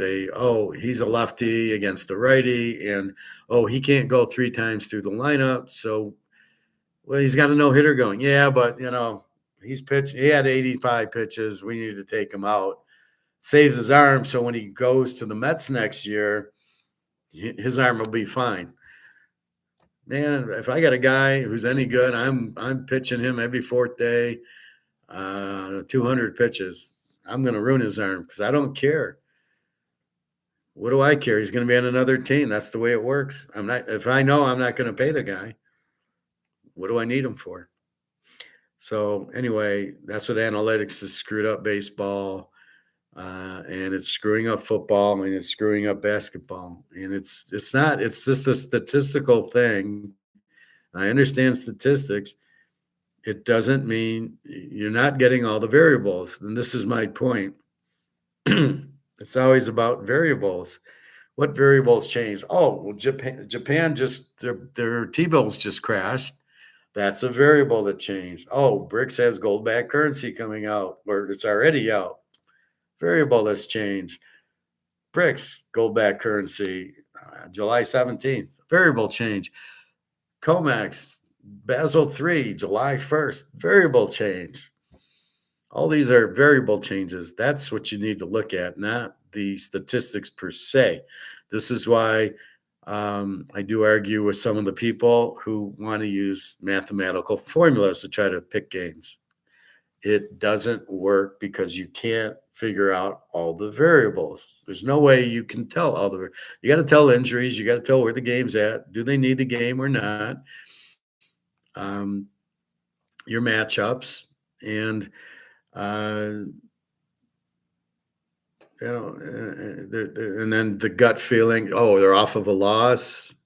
A big game they won, so the other team, or like this year, Baltimore, Buffalo, it's revenge for Baltimore. Is that factored in your formula? No, it can't be. How could you? What are you going to do? Give it a point? I mean, how do you come up with that? So you got to know that, like tonight, the Knicks, they're down 0-1. The guy did the choke sign. Is that in your formula, the choke sign? So all that shit is got to be factored that I can do as an INFJ, as a, kind of feel, and you're trying to formula it. You're trying to not use your brain. You're trying to let the formula figure it out for you. And that is the problem. That's the biggest problem in the world right now is people are lazy. They're chasing Bitcoin. You know why Bitcoin went up? Because JP Morgan said they will accept Bitcoin. It doesn't mean they're buying Bitcoin. It just says, if you want to buy Bitcoin, you can buy it through JP Morgan as opposed to the way you were buying it now. I don't know. I don't buy Bitcoin. I just go to the store and buy gold and I put it in my pocket, which you can't do with Bitcoin. So Bitcoin's down today because, again, it only went up because JP Morgan made the thing and they knew what they were talking. But it's misread. Oh, JP Morgan's in favor of Bitcoin. They're not in favor of Bitcoin. They're just saying you can buy it through us. They don't like Bitcoin personally, but they're saying you can buy it. And who cares what JP Morgan does? If you want to buy it, you're buying it. Oh yeah, a lot of people have $111,000 to buy one Bitcoin. So you got just $1 million to buy 100 Bitcoins. Yeah. If you got that and you're buying Bitcoin with it, yeah, well, we'll see you in the poorhouse. Profit. So the tush push is back, and the vote was 22-10 against, the same as the final score. Philly beat Green Bay in the playoffs last season. Is there a point to this? What are you trying to tell me, Profit? Yeah, I know it's back. It shouldn't be in the league at all. It's not football. It's rugby, and I think we're playing football. So I really don't understand why the play is even allowed. Why are you able to push your running back and all this shit? I think what the defense needs to do, I think I figured out how to stop it, is what you have is your line going down and then the quarterback and then the guys behind, the fullback, the linebacker, the running backs behind the quarterback are pushing him in. And so what you need on defense is to have your four guys counter the line, and then you need 3 or 4 guys pushing the line the other way because they're just going to run up the middle and they're going to push, but you don't have the extra guys to block it. So if you have your four, and then have 3 or 4 linebackers come up and push the line the other way, I think that's how you stop it. Not hard to figure out what to do. Like you don't try to beat him. You just, if you stop the line, the quarterback can't run, and then you bring your linebackers in to push. You want to move the line back, and then when the quarterback gets pushed, he's not going anywhere. That's how to defend it. Profit conspiracy here. Yeah, defense has to stack up. Yeah. Well, I think it's a stupid play. I don't think it should be allowed. It's not football. So I don't know what to say on it. I don't really care. I think it's a bet where you bet on Hurts to score a touchdown because, anytime they get into the one, he's just going to do this play and he'll score. I think it's really stupid. And I don't think it's part of football. It's, it's ridiculous. But hopefully we get the kickoff back. This onside kick, I got to tell the other team, is absolutely ridiculous. So I don't know. Yeah. It's like saying we're going to throw the ball to the tight end on the right side. Well, we might as well tell you all our plays if we got to tell you the onside kick. So it does make this is analytics at its finest, ruining the games, ruining a lot of stuff. AI, I think, is terrible. I don't think artificially intelligent. So I think they're coming out with a robot taxi. How many people are going to get into that? Really? You want to get into a robot taxi? Okay, good luck to you. Yes, sir, you're going the wrong. Who do you talk to? Yeah, you're going. No. I want to go to this store, not that one. All I think of is Total Recall with Arnold Schwarzenegger. How did I get in the car? You opened the door. I mean, that's about how stupid it is. So, yeah, I can see ending up in the wrong spot. Do I really not want to drive? See, I think what they're doing to us is they're kind of making us less human. It's like you're on your iPhone a lot. You're doing DoorDash. You're not going to the grocery store or the restaurant. You're too lazy to do that. You're having them deliver. Fuck, I enjoy going to the grocery store and picking my food, what I want, what I don't want. And I enjoy getting, getting my meals and cooking my meals. So they're kind of taking all this away from you.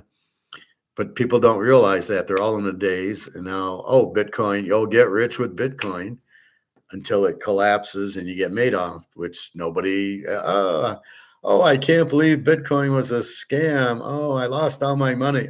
Like in Madoff, you trusted Madoff. You're trusting whoever with Bitcoin. It's not real. What are you doing? And that's, but people don't want to hear it. Well, I'm making money on it. Oh, I don't want to be in gold and silver. It doesn't move. It doesn't move like Bitcoin where it goes to 100. Yeah, it went from 111. Now it's 109. So if you bought it at 111, yeah. And then how long do you hold it for? You have no idea what the value is. I know the gold value is much higher, as is the silver. Profit, they have the robot taxis in LA now, and sometimes Tel will just shut down in the middle of traffic. I mean, there is no way I'm taking there's no way I'm taking a robot anywhere. I'm not taking a robot. I don't want to listen to a robot. Good luck having a robot do my finance job, do my budgets and forecasts and journal entries. Because somebody has to program that.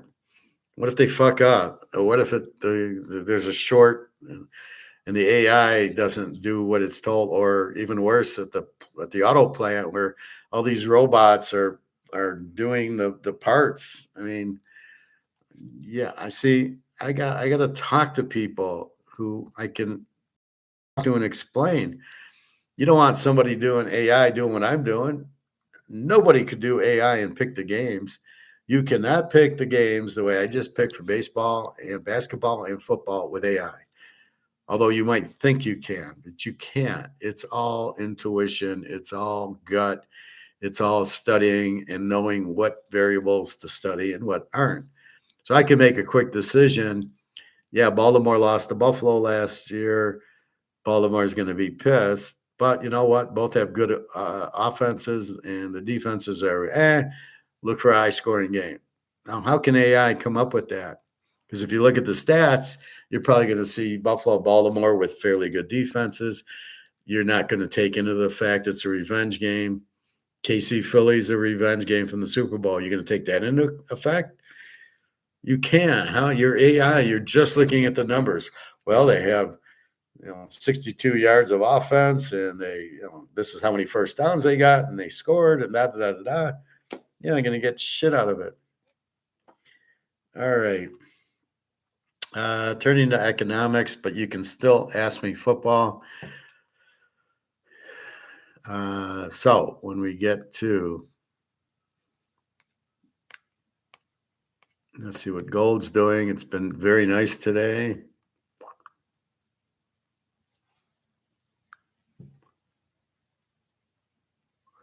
$33.62, having a big day, getting back to 34 soon. I like that Europe and the US are knocking it up. They obviously need the gold, and BRICS has all the gold. I don't know why China's shorting it. Silver 33.41, but I wouldn't look at silver to move any more. Let's see what the Dow's doing. Should be down a lot because of Japan. It's down 228. It makes no sense, but it's not real. Being manipulated. And that's the problem with the manipulation game. I got about 10 videos. I'm not going to show you all of them, but I will show you. So I started watching this one, Death Starts in Your Legs. This is a good one to know. It's always about don't eat sugar, don't eat carbs. I was in the sauna yesterday, and this older guy was talking, and this younger guy who's in the health was talking back. And I said, it's all about eating high fructose corn syrup and sugar and carbs. Just stay away from them. Eat veggies, eat meat, and you'll be fine. And you eat sugar, you're in big trouble. I mean, that was about it.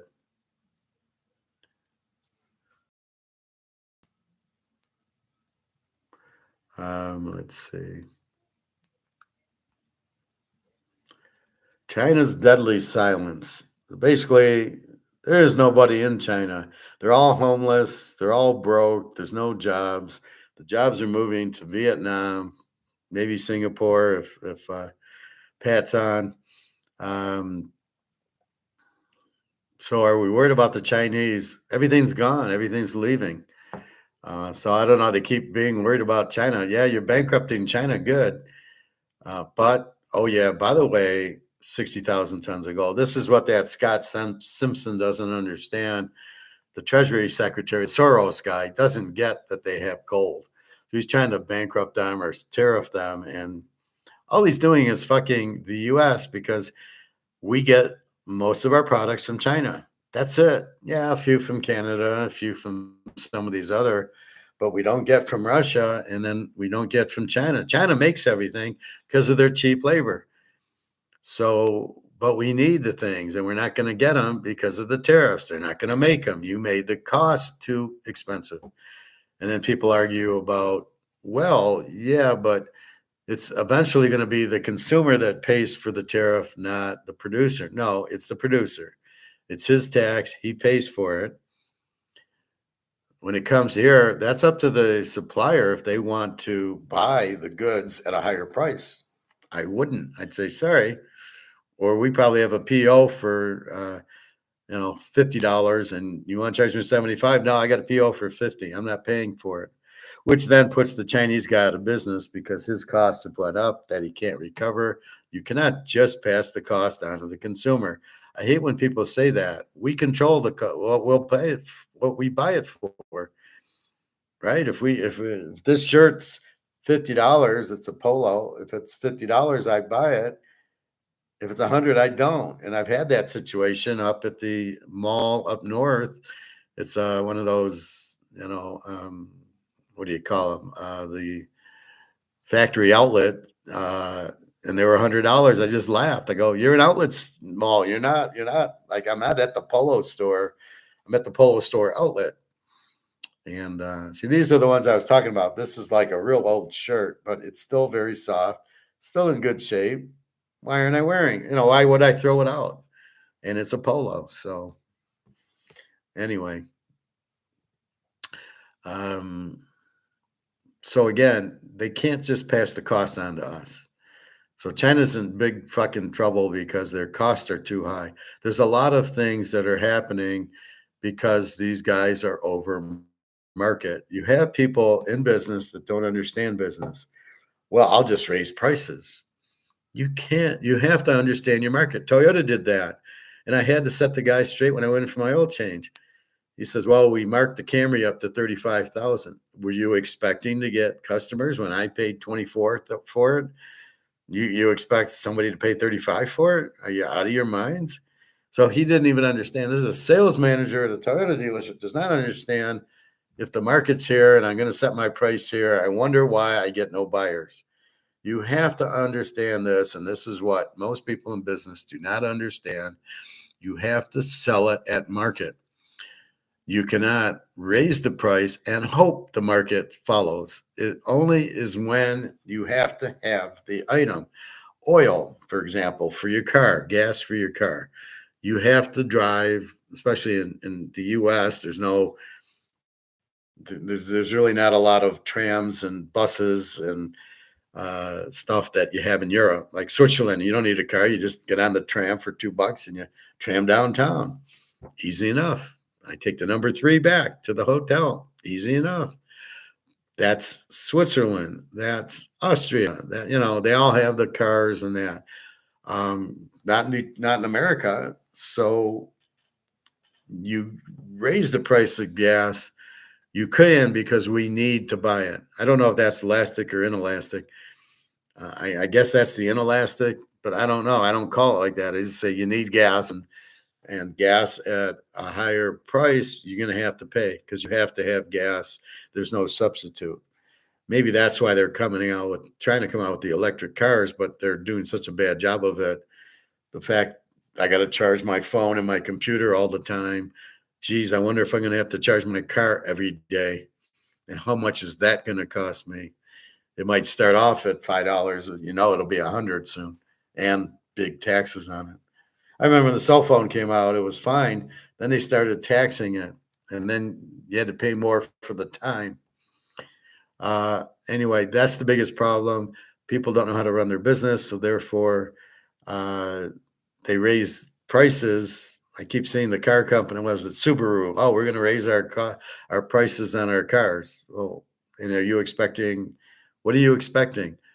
More sales? That ain't going to happen. Are you expecting better profits? That ain't going to happen. You're going to have less sales and your profit's going to drop because nobody's going to pay more for it. We're conditioned. If we go to McDonald's, it's $5. You want to start charging me 10? I'm not going to pay it. That's why McDonald's is in trouble. That's why a lot of these companies are in trouble, is they want to raise their price. But these are not goods that you can raise your price for. I'm not saying you can never do a price increase, but it can only be a few percent.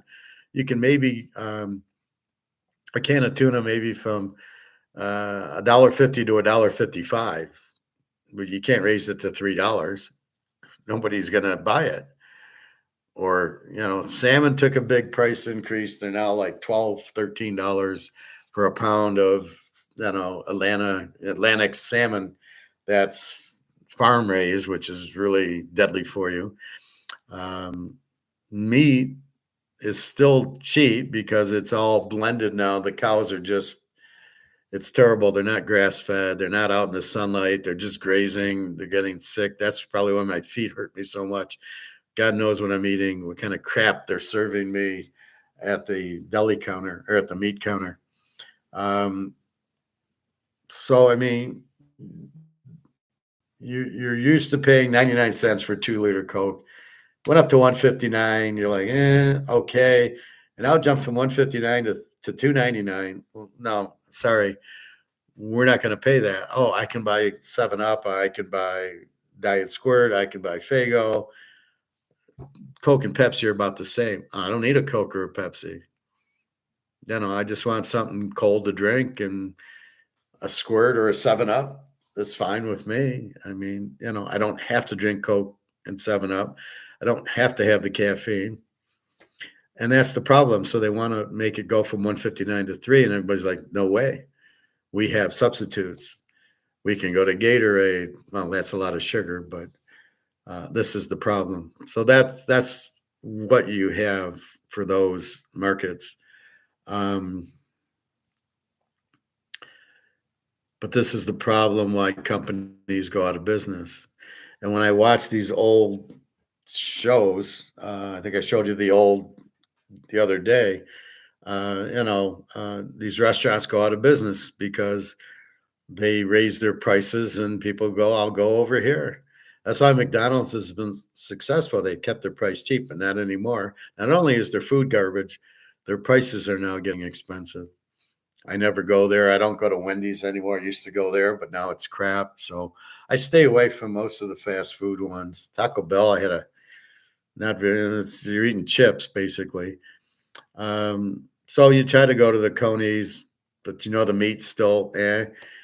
I'm afraid to get an omelet there because it's not going to be olive oil, and the eggs will be okay, but how are you cooking it, right? That's the problem.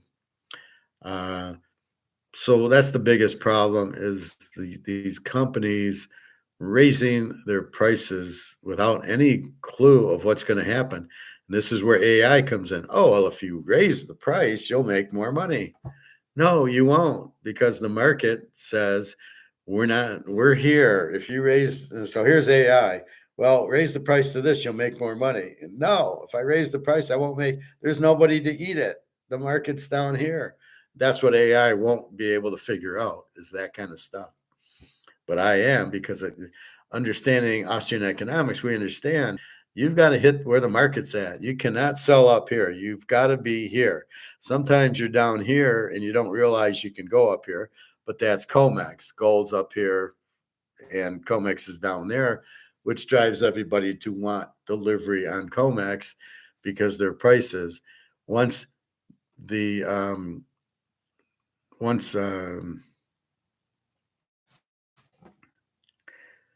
Basel III hits July 1st, you'll watch silver go up. Then all of a sudden they'll have to deliver the silver, and they're going to cry and bitch because that's going to take out 8 billion banks are going to be in trouble. HBSC, Morgan Stanley, JP Morgan, Goldman Sachs, the Bank of London, a few other European banks, they're all going to get fucked. So we wonder what's going to happen, but I don't think they're going to be able to keep silver down much longer. Japan's out. Nobody buys their T-bills. Nobody wants the U.S.'s T-bills. Everybody's going brics, so the gold-backed currency. Who the fuck's going to, you're going to fuck with gold? Gold's a winner. Gold's the only thing that will survive. So I think people are losing confidence in the dollar. Bye-bye dollar, which is what we've been saying. It just takes a while for people to realize it. So I know we're very quick type of people. We want it instantly. Oh, I want to be in Bitcoin because it goes from 80 to 110. Look, I could have made $30,000. Yes, but it's a Ponzi scheme. So if you're in Madoff, you're laughing at me going, why aren't you in Madoff? I'm making 15% until he goes to jail for doing a Ponzi scheme. And then I get to say, I was right. You can't make 15% when the market's at 5. Again, being over market. So with that said, that's the problem. That's what Bitcoin is. It's not real, and you can't see it anyway. I mean, at the end, it'll be worthless. But since Mr. Fuji, who invented it, isn't a real person or whatever, nobody can talk to him. There's you don't know. It's more Michael Saylor and Larry Fink being the guy. Oh, buy it, because they know they can't really get arrested for doing it. Oh, I didn't know it was a Ponzi scheme. Oh, bullshit! You didn't know. It's certainly not real. So don't buy things that you can't see or touch. All right. Let's see. All right, $78 billion cut. I want U.S. orders major global bank to Canada, I think. This one's very good. The stupidity pandemic. I think I'll play that one. Trump with the tariff threat explodes in his face. It fails miserably. He sent out 150 letters to 150 countries saying, this is your new tariff rate. You're going to pay 20% tariff, not negotiation, not anything. He just mailed it to them. And they all told him, well, fuck off. I didn't agree to this, and I'm not going to pay you for your tariffs.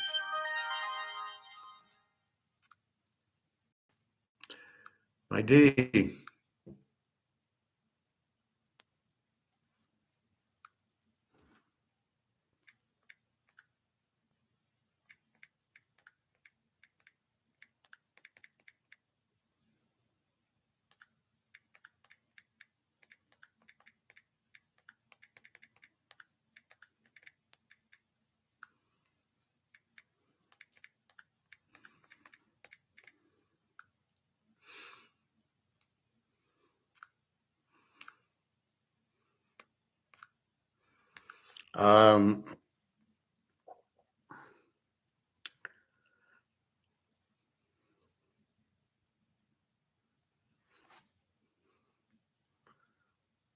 So, I mean, this is just, we've got crisis in Japan, which we heard of yesterday.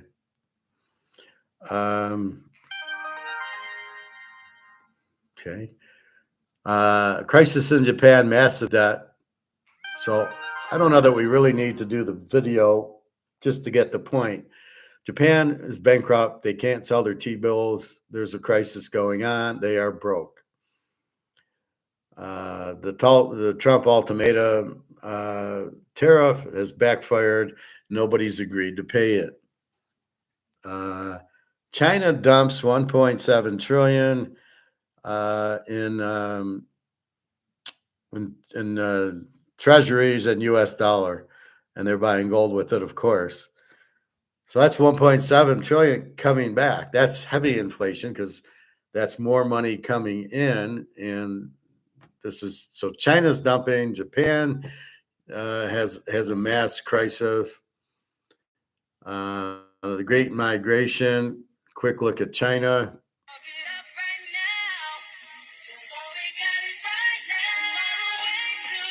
Deserted with very. Poor Chinese are always crying on here. This is your China.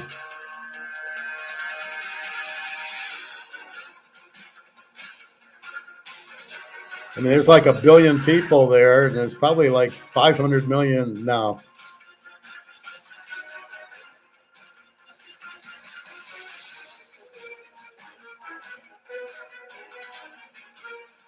It's all covered in today's China Truths. This time I came to Shanghai. I suddenly found that Shanghai seems very depressed. There are not many people in the shopping malls, and many factories have closed down. Look at this airport. It is also deserted with very few people. The netizen lamented that there is really no comparison between Shanghai now and the metropolis of previous years. He checked and found that Shanghai has experienced a net outflow of people in recent years. A man visited a newly opened shopping mall in Shanghai and found that there was very little foot traffic inside. Let's go to Guojin and take a look at Shanghai. I heard people say that the economy is very depressed now, and we'll see if there are more people there. There are no people here at all. What's wrong with the city's economy now? No one is consuming anymore.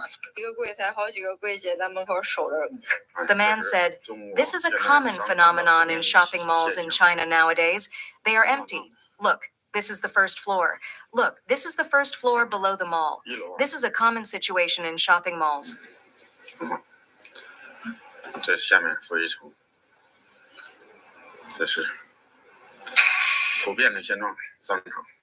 In addition to shopping malls, store closures in Shanghai are also severe. A female restaurant owner expressed her dilemma. Do you know how difficult it is to transfer stores now? The transfer notice has been posted for a month. From the initial 100,000 yuan, it dropped to 80,000, 60,000, 50,000, and still no one accepted even 30,000 yuan. Now I've told the landlord that when the rent expires in February, I won't rent it anymore and will let him rent it directly. Today, I found a chef who buys secondhand kitchenware to come and take a look. Such a big display cabinet, such a big air conditioner, and such a big freezer. Pack them all together, and he offers me 1,500 yuan. Oops, I'm speechless now. These subway stations in Shanghai, which were once crowded, are now described as deserted, which is no exaggeration at all. So what's happened there? The market. Everybody lost their money with Evergrande and then the housing. They didn't lose it in the stocks because nobody plays Chinese stocks. All these people lost all their money, so there is no more economy because you didn't back your money by gold. Now, I don't know. I keep seeing Mark McGuire say, "Oh, all these people in China, they're going to buy all this gold." No, they're not. They're not buying anything. They're all moving out. They're all going to Vietnam or other countries because there's no work there. They don't have any money to shop. The malls are empty. If I'm the mall owner, I'm out. I'm gone. I can't. There's no business. I can't lower my price low enough to get any buyers in here. Nobody has money. This is how economics works. Say's law. Supply creates demand. I go to work, I get money, and then I can buy things. Then I go to Kroger's and I go to Capital Grill and I go buy shirts and shoes and everything with the money I earn from working. But if I don't work, I don't earn any money, I can't go shopping. Say's law at its best. That is Say's law. There's nobody with money to go shopping. So it doesn't matter what they sell, and it probably doesn't matter what price they are. They probably lowered their price.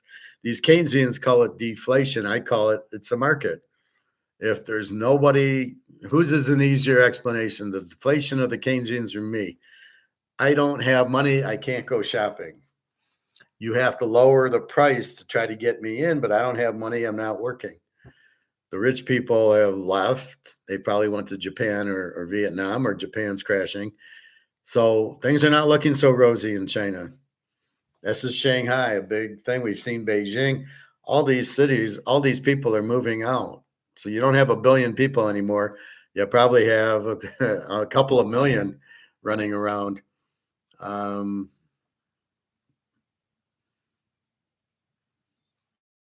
So let's go to the $78 billion cut by China. And that's communism, by the way.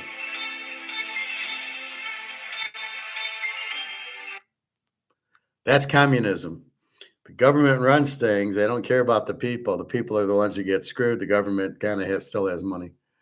All right. This is U.S. orders major global bank to cancel all Chinese loans. Wall Street panic begins. A banker picked up the phone. The order was simple. Cancel every pending loan to China. Within hours, $78 billion in global financing vanished, crippling Beijing's access to foreign capital. But Washington missed the deeper risk. Those same loans anchored America's bond markets. And when the financial supports collapse, it's not just rivals that fall. It's the architect itself. Is America's financial war with China already being lost? In April 2025, a single decision sparked a tremor across global markets. Scott Bessent ordered a major international lender to immediately cancel all pending loans to Chinese state-linked companies, according to Bloomberg insiders. On the surface, it was framed as a tactical blow in America's intensifying financial war. But the underlying numbers tell a more fragile story. China still holds $859 billion in U.S. Treasuries. Treasury Department, March 2025. And despite Washington's trade crackdown, Beijing quietly bought $18 billion more in January alone. As U.S. debt surges past $36 trillion and 10-year yields touch 4.5%, Federal Reserve data, pulling this lever risks far more than Chinese liquidity. It risks detonating the very bond market propping up America's economy. And if China accelerates its treasury dumping plan, leaked by the South China Morning Post last month, the first casualty won't be Beijing, it'll be Wall Street. But why would Bessent risk a domestic collapse to squeeze China now, unless he knows something the markets don't? When President Trump unveiled his $9 trillion tax reform package in February 2025, Wall Street cheered and then panicked. While the Congressional Budget Office projected an immediate 1.8% GDP boost in 2025, Moody's Analytics warned the move could spike U.S. deficits by $2.3 trillion annually, pushing total federal debt to GDP above 140% by 2028. Already, 30-year mortgage rates have blown past 8.1%, freezing housing markets from Atlanta to Phoenix, according to National Association of Realtors, March 2025. More ominously, Fitch Ratings placed U.S. sovereign debt on negative watch. So what you basically have is you fucked up the markets. You've made things more expensive. Interest rates going up to 8. You're doing this. Here's your market. It's at maybe 5%, and now you're up to 8.1% on a mortgage. How are you going to sell your house? Because now there's 8.1% on the debt you owe added to the monthly payment. So the only way you can sell your house is your house is 500,000. You got to lower it to 300,000 because now you got to add this 8.1%. With gold, we won't have to worry about that because we're going to buy the house with 2 ounces of gold. We say, here's the gold for the house, and it's all paid. That's it. You're going to take 2 ounces of gold for the house, no mortgage. I'm not sure how they'll do property taxes, but they'll have to figure out something. And we're just going to do that. So that's why we don't have to worry about selling our gold. We're going to use it to buy a house and a car. So anyway, that's what's happening with his $78 billion cut. He fucked up. He seems to be fucking up a lot. He doesn't really know what's going on. All right, this is probably the best video I've seen, the stupidity pandemic. We'll watch a little to get the idea of it. Hello, my name is Adam Ferrari, the Chief Executive Officer of Phoenix Energy. I look forward to you. Shut the fuck up. You've probably seen it yourself. Someone defending a politician who lies straight to their face. A celebrity doing something mind-numbingly dumb. George and still Clooney? Getting praised for it. People latching on to trends that make no sense, screaming outrage over things they barely understand. And you can't help but wonder, how? How can someone be so confident and so wrong? Why do so many people proudly support things that are obviously stupid? The reasons are not very simple. There's something deeper happening. In recent years, a strange and unsettling phenomenon has been quietly unfolding. One that feels more like the plot of a dystopian novel than reality, the slow death of critical thinking. While our raw intelligence may not be declining, something far more important is slipping away.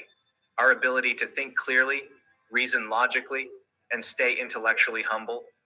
What some are now calling a stupidity epidemic isn't a sudden collapse of intellect. It's more insidious than that. It's a gradual erosion, one that's led to a world where misinformation spreads faster than truth, and outrage often drowns out reason. But how did we get here? Why is this happening? And what forces are driving this growing epidemic of intellectual laziness? That's what we'll discuss in this video point by point. Blind tribalism. Tribal outrage gives us a role to play, an enemy to fight, and a sense of purpose. Humans have always been tribal. Long before modern civilization, our survival depended on being part of a group. And while we've evolved in countless ways, this instinct to divide the world into us and them still runs deep in our psychology today. This is at the core of what social psychologists call social identity theory. The idea that a significant part of our self-worth comes from the groups we belong to.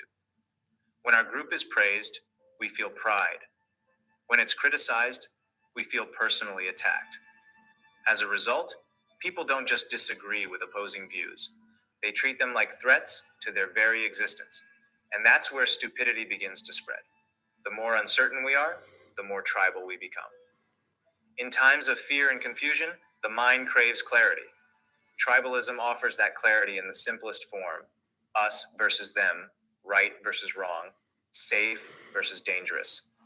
It's emotionally satisfying because it relieves us from the hard work of thinking.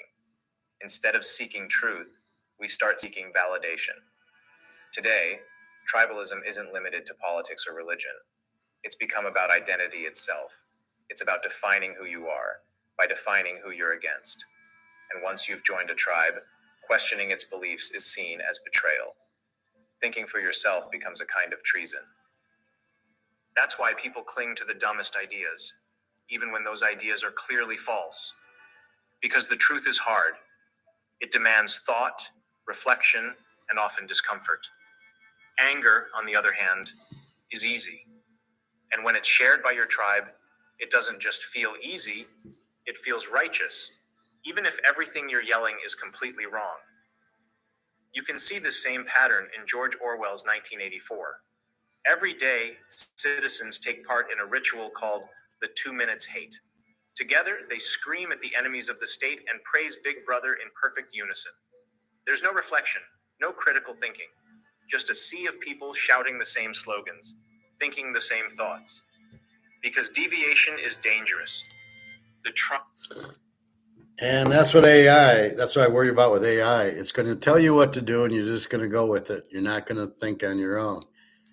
I will be a dinosaur because I think on my own, and I am very dangerous because I know, like I say, buy gold. Everybody is saying, oh, buy Bitcoin, but I don't go along with it. That's kind of what they're talking about. Oh, buy Bitcoin. Look, it's at 110,000.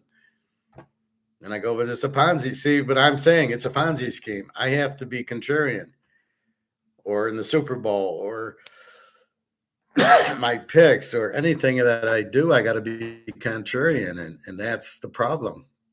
It's very, but I'm a critical thinker. I'm an INFJ, so I will make up my thing. I will be very strong in it and say what I think, and that's the thing. Most people just go along with it. Oh, well, I guess we should have a no kickoff, or the stupid kickoff, or the 3-point shot. Yeah, it's good. Or, oh, no, you don't want to be in gold and silver, or brics is bad. And Trump knows what, like, you're supposed to just go along, and it's a bunch of bullshit. That's not what you want to think for yourself and say, no, this is stupid. His tariffs are stupid.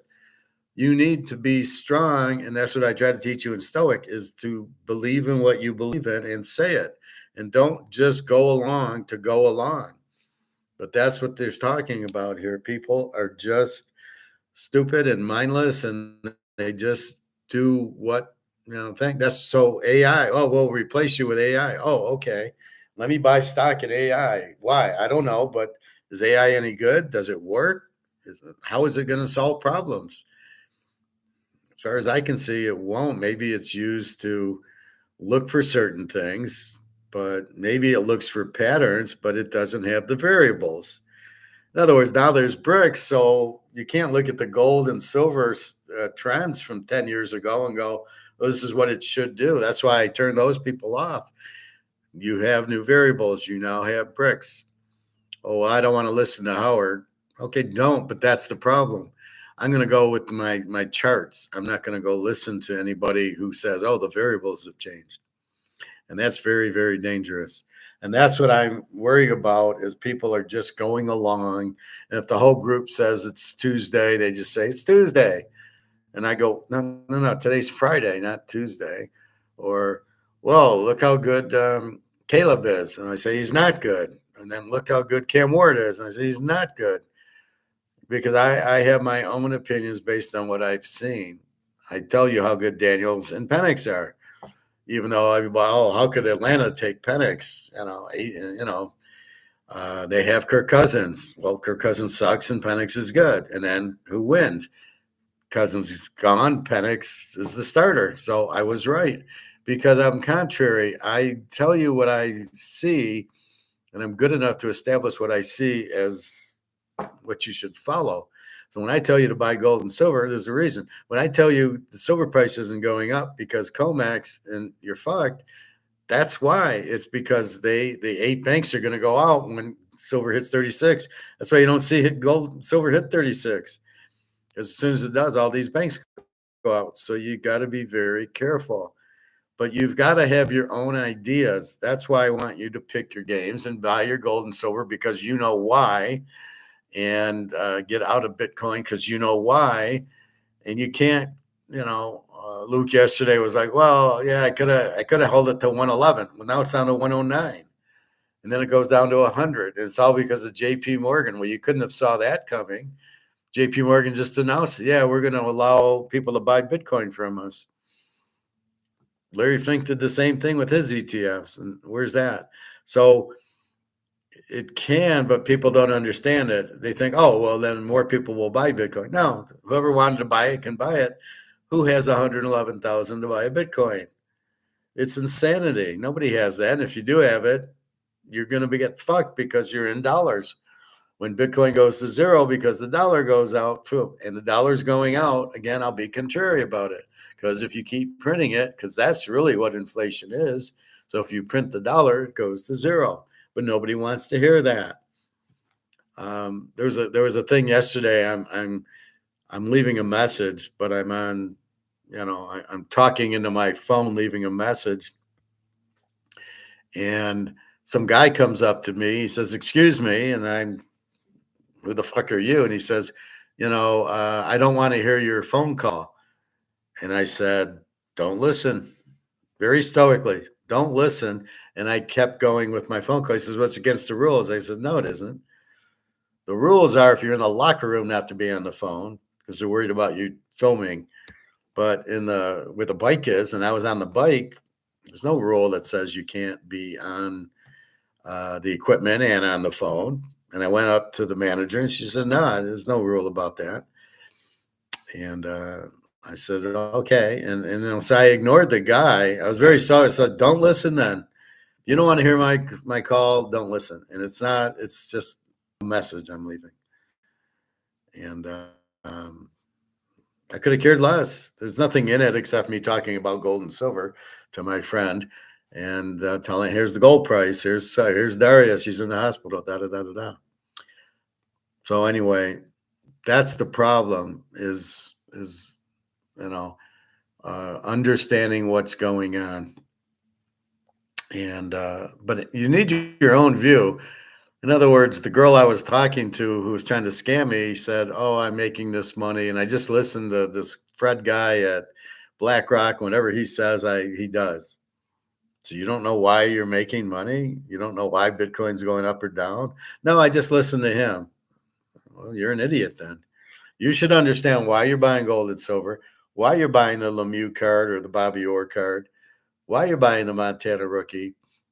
Why do you buy these? Why are you buying the Rolex? You don't just buy it because you think you're going to make money. You understand why you buy it. It's limited, high demand, and it's a PSA 10, so it's in good shape, which makes it more limited because there's far fewer PSA 10s than PSA 9s in most of these cards.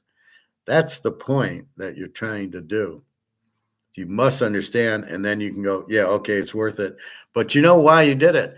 So we go to the Attack on Wall Street guy. What does he do? He puts $60,000 in a real estate trust because the broker guaranteed him 8 to 10% only. He didn't get it in writing. And when it went delisted and it's worth zero, all he says to the broker, "Well, you promised me it would be a guaranteed 8 to 10% a year." And the guy's like, "Well, that's what I was told, but guess what? It's not." So Attack on Wall Street guy got what he deserved. He didn't understand why he was buying it. He just looked at the 8 to 10%, which could not be guaranteed, and he lost $60,000. Had he been smart, he'd have bought gold, and his 60 would have turned into 120, and his wife would still be alive now. So it's stuff like that. All right, let's watch a little bit more of the stupidity. Must be preserved, even if that means embracing lies. And this is the heart of the stupidity epidemic. The death of independent thought in exchange for collective affirmation. The unwillingness or inability to challenge the group, to think critically, or to question popular delusions. We've stopped thinking for ourselves. We've chosen belonging over truth, and the cost is staggering. Digital echo chambers and engineered distraction. We are not thinking machines that feel. We are feeling machines that think. Tech platforms today aren't neutral tools of information. There's no denying they've been useful, but they've also become engines of manipulation. Built to maximize engagement at all costs, they don't prioritize truth, nuance, or balance. What captures attention isn't careful thought, it's outrage. Not reasoned analysis, but sensationalism. Not curiosity, but confirmation bias. These platforms have become highly efficient factories of intellectual decay. Their systems are designed not to inform you, but to keep you scrolling.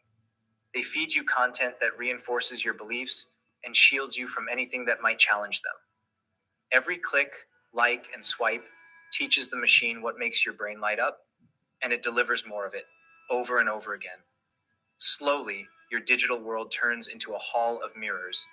You're not seeing reality, you're seeing your own biases reflected back at you. It is like when someone said, "When everyone is thinking the same, no one is really thinking at all." In this environment, stupidity doesn't just survive, it flourishes. Not because we've lost the ability to think, but because we're no longer being pushed to. These digital systems reward emotional simplicity over intellectual depth. They don't challenge us with complex ideas. They feed us memes, outrage clips, and tribal sound bites. And we keep consuming them. In a controversial new bill that just passed aimed at making America healthy again, all 50 states Keep consuming them. Psychologists call this confirmation bias. Our tendency to seek out and cling to information that supports what we already believe. These systems exploit that flaw relentlessly. They don't challenge us. They comfort us. They affirm us. And they keep us intellectually stagnant. This isn't just a theory, it's something we were warned about. Ray Bradbury's Fahrenheit 451 envisioned a future where books were banned and burned, but not simply because of tyranny, because society chose ease over thought. People became addicted to wall-sized screens feeding them shallow entertainment. Independent thinking faded, and in a grim twist, it was the people themselves who stopped reading, stopped questioning, and willingly embraced their own mental sedation. As Bradbury put it, you don't have to burn books to destroy a culture. Just get people to stop reading them. Today, we're not burning books, we're just ignoring them. We've traded critical thinking for instant gratification. We recognize memes more easily than we can finish a news article. We scroll endlessly, but rarely sit with difficult ideas. Artificial intelligence doesn't have to destroy human intelligence. It just has to distract us long enough for us to stop using it. Think about how often we outsource our thinking to machines.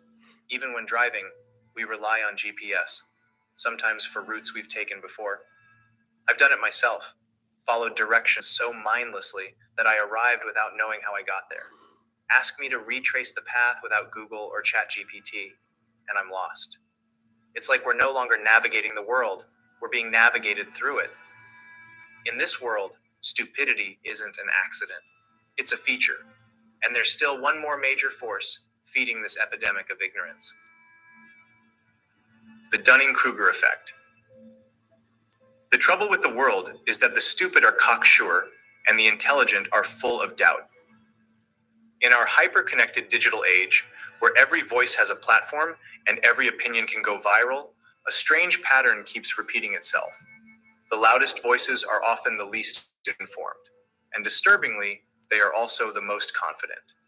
This paradox is explained by a well-documented psychological bias known as the Dunning-Kruger effect, named after researchers David Dunning and Justin Kruger. At its core, the Dunning-Kruger effect shows how people with low competence in a subject tend to dramatically overestimate their abilities. Why? Because the same lack of knowledge that makes them bad at something also prevents them from recognizing their own ignorance. They don't know enough to know what they don't know. But this isn't just an academic curiosity. It has serious real-world consequences. Before the internet, if someone was misinformed, their influence was mostly limited to their immediate circle. But now, someone with almost no understanding of a complex issue can broadcast their half-baked opinions to millions. And the more confident or outrageous they are, the more attention they get.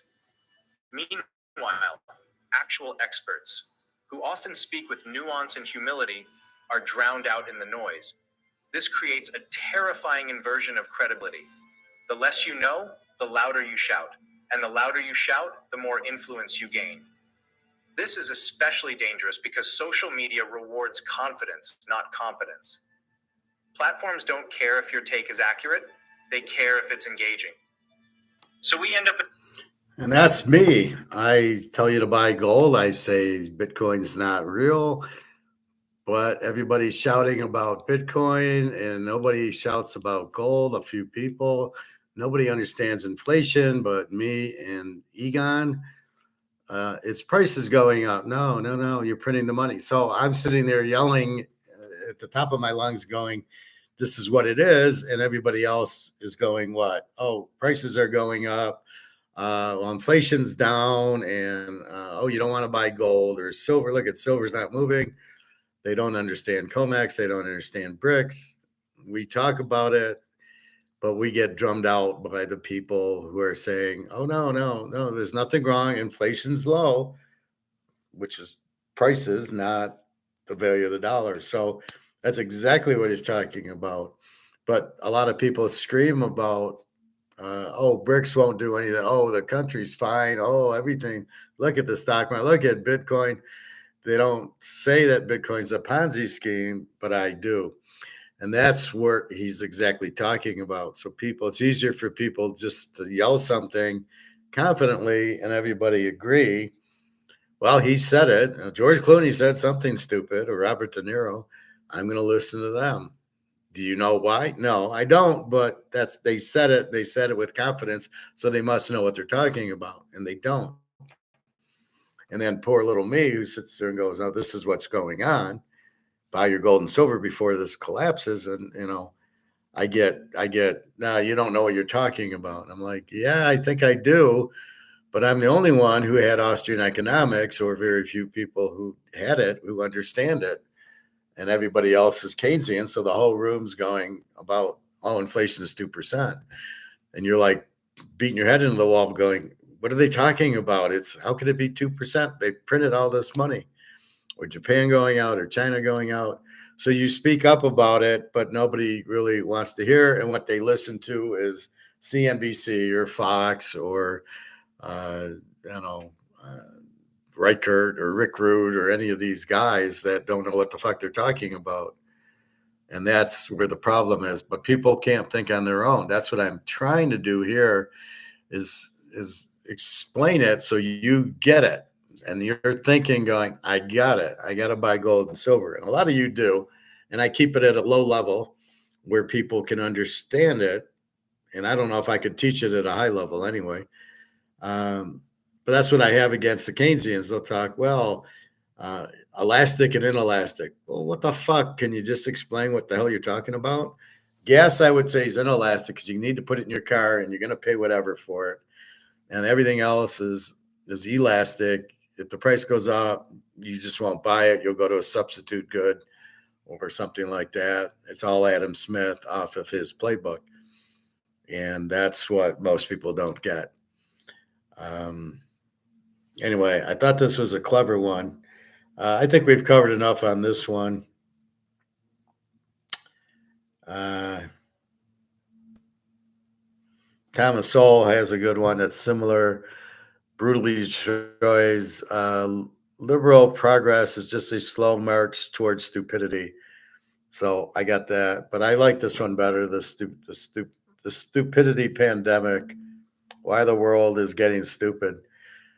And he's right on, and you can see it. People just don't have an opinion. Somebody screams, they listen to it. If enough people scream, they just listen to what is being said, and they agree with it. Oh yeah, Cam Ward should be the number one draft choice. Oh yeah, and they just don't. But they don't understand. He's not very good. So I'm very honest in my thing. So I tell you, Daniels and Penix are good. They're good. And you see it, they're good. And when I tell you that, Drake May's not very good or Caleb's not very good, you can see for yourself they're not very good. So, they try to sell you stuff. I don't know. That's why AI worries me, because They don't even want you to think. They're not even going to hire you. They'll put AI in finance and he'll do all the stuff. And you're like, yeah, watch your business go to zero.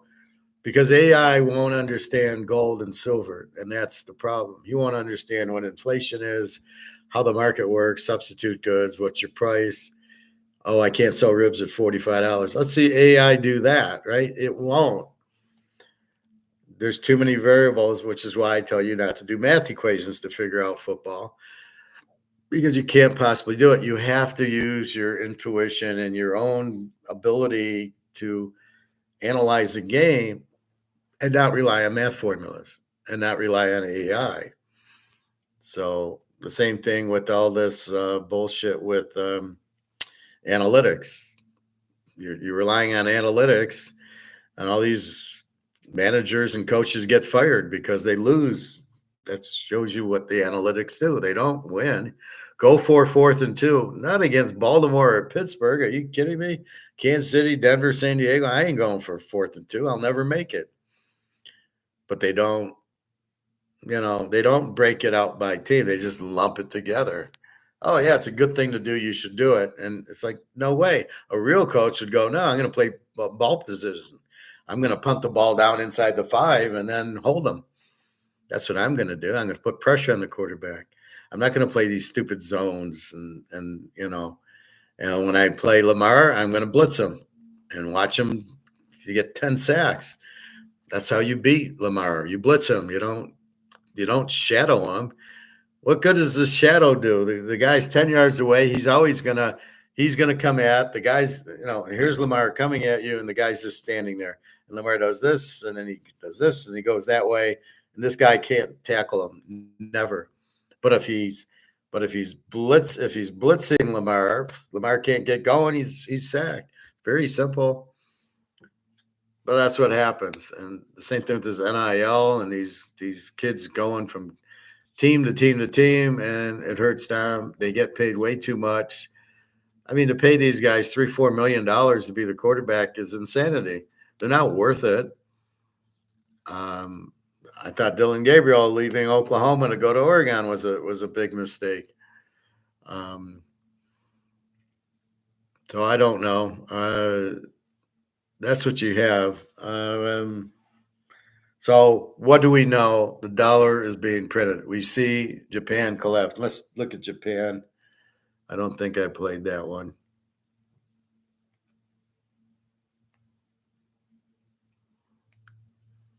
Ladies, watch out for this new pink salt trick. I tried it. Or maybe and had we to stop because I did. was losing my clothes way too fast. Japan's government has released growth data for the first quarter of this year. And the numbers show the economy has taken a step back. Japan's 3 biggest names in the auto industry announced disappointing numbers for the last quarter of the business year, and they're warning of rough waters ahead. Rice prices in Japan remain stubbornly high. Consumers are struggling to put food on tables and retailers to put products on shelves at affordable prices. The government has been trying to fix the problem with limited success. Right now, Japan is facing what might be its most severe economic crisis since World War II. Angry protesters are gathering outside government buildings in Tokyo, shouting, "We are not your ATM." Rice, the cornerstone of Japanese culture, has disappeared from supermarket shelves. Families are surviving on rice seasoning because they can't afford proper meals. And in an unprecedented move that sent shockwaves through global markets, Prime Minister Shigeru Ishiba has just publicly admitted that Japan's financial situation is worse than Greece's. Let me paint you a picture of what's happening on the ground.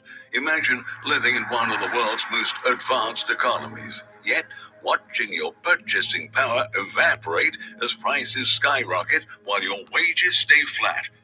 It's called inflation. See, they get confused. They go purchasing power. Inflation is you printed the money, it became worthless, so it takes more dollars to buy the goods. But can they say that? No. Purchasing power is down, but prices are up. But they won't say inflation. That's coming to a theater near you, no matter what country you're in. All the countries are facing the same thing. They printed the dollar and printed the euro and printed the yen and the yuan and the ruble and everything else. And finally, the debt's too strong, and they're printing more money to try to recover, and the money is worthless. So things cost more because the money's worthless. The solution, gold and silver, because as the money goes down, gold and silver go up. We haven't seen silver go up because it's price fixed, but eventually they're not going to be able to hold it down anymore.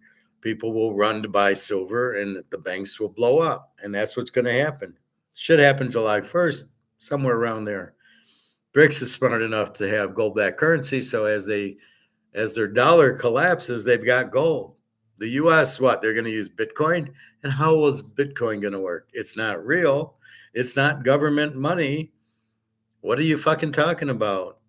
It's priced in dollars. So when the dollar goes to zero, what is your Bitcoin worth? You can't price Bitcoin like you can price gold. The value of the gold just keeps going up because the value of the dollar keeps going down. Does the value of the Bitcoin go up because the value of the dollar goes down? No. It was down to 75,000 a couple weeks ago. Now it's up because JP Morgan says, "Oh, you can buy Bitcoin from us." Why would that? Why would that make the value go up? Did it make the demand go up? Maybe, but how many people have 105, 110,000 to buy Bitcoin? And how much are you buying? One?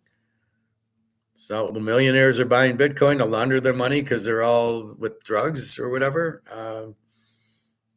That's just shocking that there's not. Well, I guess pension funds might buy Bitcoin if they can, which is really stupid. Some of them are buying gold ETFs, which again is stupid. I would buy the physical gold, but I think they have to buy the ETF, and they're all going to go broke. All your pensions are worthless. You're going to get fucked. Again, I've calculated the solution with my masters, and the only out is gold and silver. That's why I show you Egon. He explains it. Don't watch Mark McGuire. Wait, we'll watch the last 5 minutes of Mark McGuire. Anyway, that's Japan, their problem.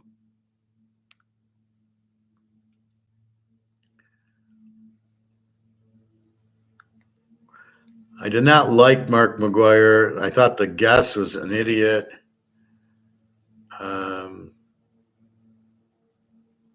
All right, here's Mark McGuire.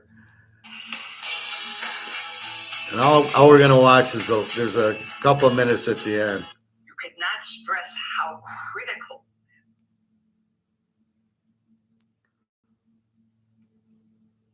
Belt and Road. There are 143 countries started out in the Belt and Road Initiative, saying about gold becoming a tier 1 asset. I mean, look, I looked at these. I think Andy Schleckman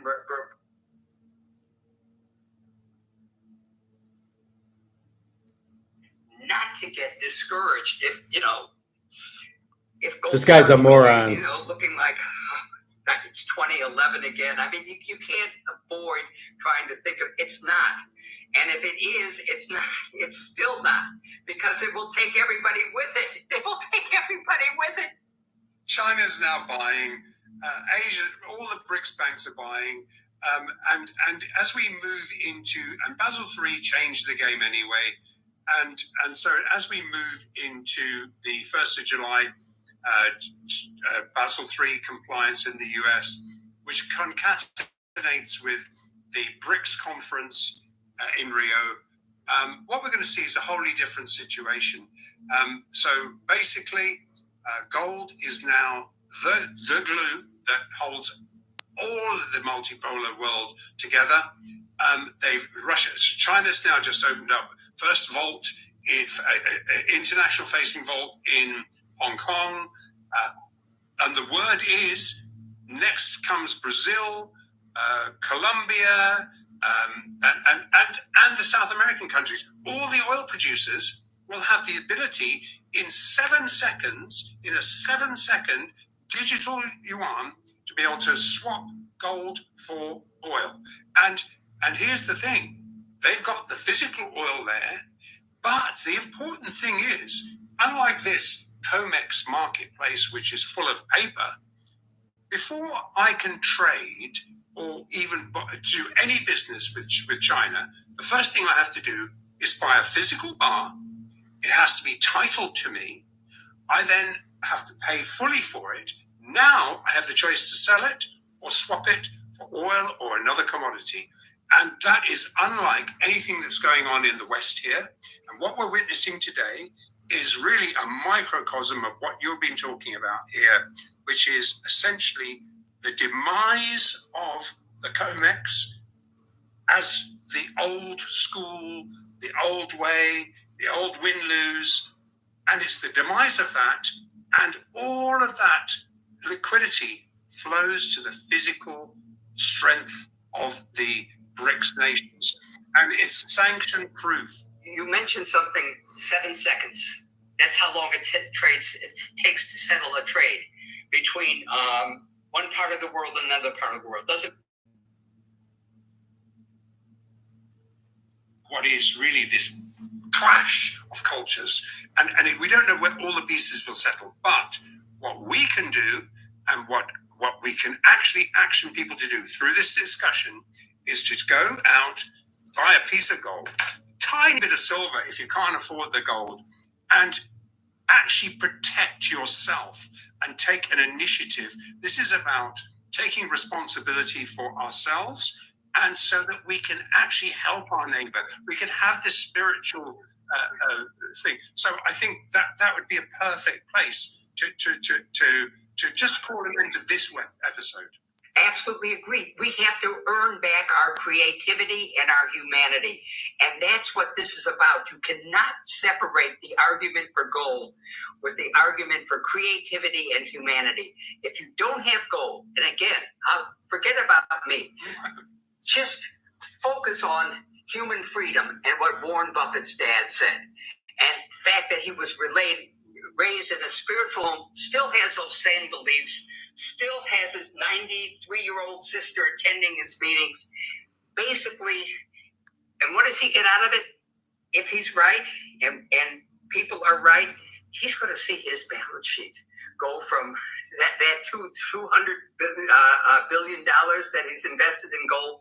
My first calculation, he hasn't invested real in next gold. stop is when you back up all the trading with gold, 10,000. That's what you're going to get. That's not necessarily by the end of the year. But if you look at the brick road, and that's the first stop. I'm not talking about backing up GDPs. I'm not talking about backing up all financial assets. You can come up with telephone numbers. $200,000 for an ounce of gold is a possible number. I mean, I'm not predicting that, but there's a very clear equation that says numbers that high. If you look at all the financial assets or the net worth in the world's net worth, if you want to back that up with gold, it would take gold. It would take about six-figure gold to do that. Guy's an idiot. Next stop for gold is 10,000. I think. How about that as a final note, Andy? That is what we wanted. It's about wealth protection, and if it goes to $10,000, or when it goes to $10,000, at some point it will. You will be protected. You will be protected because what is it going to cost you to buy your food? If you with dollars, what's it going to cost you to buy anything if you're not protected? And so I would love to people to listen to this. That final statement from you is that what are you going to do? What is your action you're going to do? And the action would be to protect your wealth now. All right, there you have it. Thanks. What you gonna do when Hulkamania runs wild on you? That's what we've been saying. This is worthless. We've told you this 5 years ago. This has been worthless for 5 years. Oh, well, Howard, how can you still use it at the grocery store, the ball game, or traveling? It's useless. It's worthless, but people will still accept it. But now the de-dollarization in BRICS, they're going to go, oh, I'd rather have gold than this crap. And that's where it's ending up. So you see the light at the end of the tunnel. You're just not at the end of the tunnel yet. And this is what I've been saying. When Bobby's daughter goes, how do I can't eat gold. Well, are you eating this? Do you put this in your mouth and eat it? you're going to need it to pay, because as these become worthless and zero, like I showed you, China, right, and Japan, they're all having massive inflation, and that's going to come here. And if you don't have gold and silver to protect you from the dollar going down, the grocery stores and the restaurants are still, to stay in business, they're either going to take losses, like McDonald's is going to go out, or they're going to raise prices, but they can't really raise prices over market.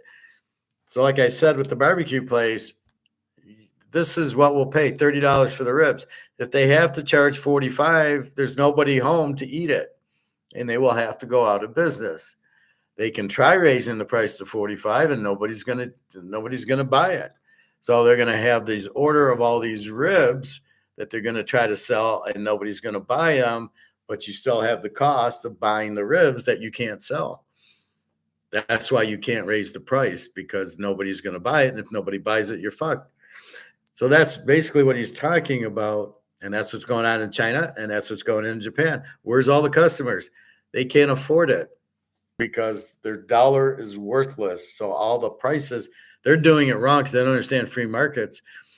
Free market, you cannot charge more than the market. So if this is $5,000, I can't charge you more than $5,000. That's it.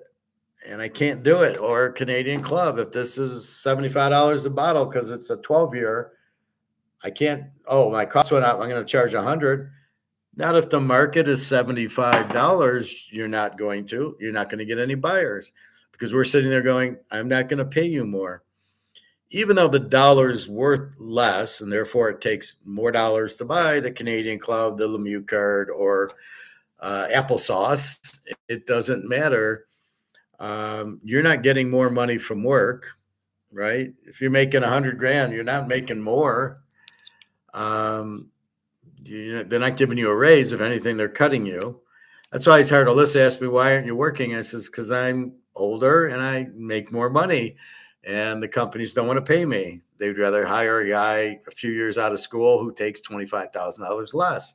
That's why it's hard for me to get the job.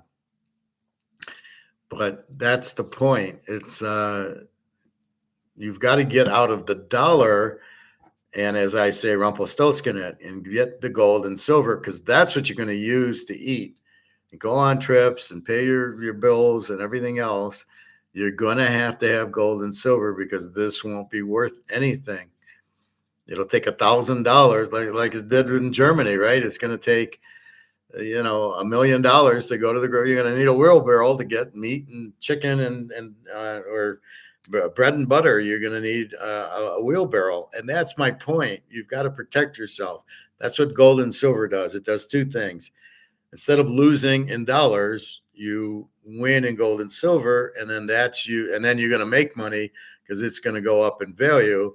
So you're going to get a double. You're going to, instead of losing $100,000 in cash, you're not going to lose the $100,000, and your gold, if you got 100,000 in gold, goes up to 500,000 or goes up much higher. I don't think we'll see $100,000 gold, because I don't think we'll be able to price it in dollars at that point. You might see 100,000 yuan or ruble gold, and then we'll have to figure out what the FX is, but every currency will be wiped out. So what you'll have is what the gold is worth, and gold will be gold. So it doesn't matter what country. It doesn't matter if it's Chinese, Russian, or American, or Canadian. An ounce of gold, and that's why I say buy the Kruger and the Maple Leaf. It's cheaper than the American Eagle, because gold is gold. It's not price. Gold is priced at what, $33.60 right now, right? That's for gold. That's an ounce of gold. It's not American. And the Krugerrand's less, and the ruble's less, and the Chinese pandas is less, and the Maple Leaf's less. No, it's an ounce of gold is worth $33.60. That's the bottom line. And that's why we're buying it. But that's also why we buy this. This will have a value in gold. People with gold will buy these. People with gold will buy Rolexes. That's why I tell you to buy real assets that there's heavy demand on. Mickey Mantle cards, Tom Brady cards, Willie Mays, Hank Aaron. You have to be able to do it. That's what the funny part is with all these athletes getting these $1 million contracts who don't realize they're just getting monopoly money. I mean, it's hysterical. They're getting $10 million and they think, oh, I'm all set for life. And the realizes, no, they're not worth anything. But again, we're the little guy on the outside going, it's worthless, it's worthless. And then the crowd's going, oh, look at all the money he's got. And they're talking more that of, well, was that contract good? Would you pay the guy for 5 years and $100 million and da da da da da? Instead of realizing, but the dollar's not worth anything. You need the gold. And people want to argue who don't understand what they're arguing about. And I think that's the whole stupidity thing. People do not understand what they're arguing about. Oh no, the gold's no good, and it doesn't. Silver is only 32. They don't understand it's price fixed, and they don't understand the price fix is ending with Basel III, July 1st, and that's the thing. So that's really what you're trying to understand. And you know what's going to happen. We know what's going to happen. We know the dollar is going to go out. We see BRICS, the handwriting on the wall. They're all going gold-backed currency. So they're going to go to gold, not the dollar. We can see all that. It's all laid out for us. All the central banks. That's my biggest thing is, why aren't the central banks buying Bitcoin? If it's such a good thing, why aren't the central banks buying it? Because they know it's a Ponzi scheme. I talked about this yesterday with Madoff, and from what I watched when I watched Tubi and Netflix on the Madoff, he wouldn't accept everybody.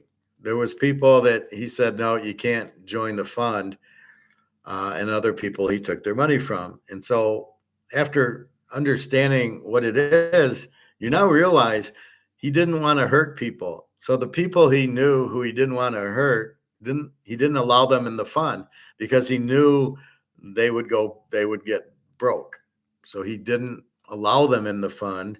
I mean, if you know you're doing a Ponzi scheme, no, Joe, yeah, you're my good friend. No, you're not allowed. I'm only going to hurt strangers and other people, but I don't want you in the fund because it's not real. And so that's what he was doing. And yeah, you had Russian mafia in there and all these other oligarchs in Europe and everything. He didn't mind taking their money, but he did mind. Like if it was friends, he didn't want to take the friends' money. And now it makes sense, but Netflix forgot to mention that fact. All right. Well, we got it's almost 2:00. I'll go swim about 4. It's Friday. So don't really watch Mark McGuire today. I got to leave a comment.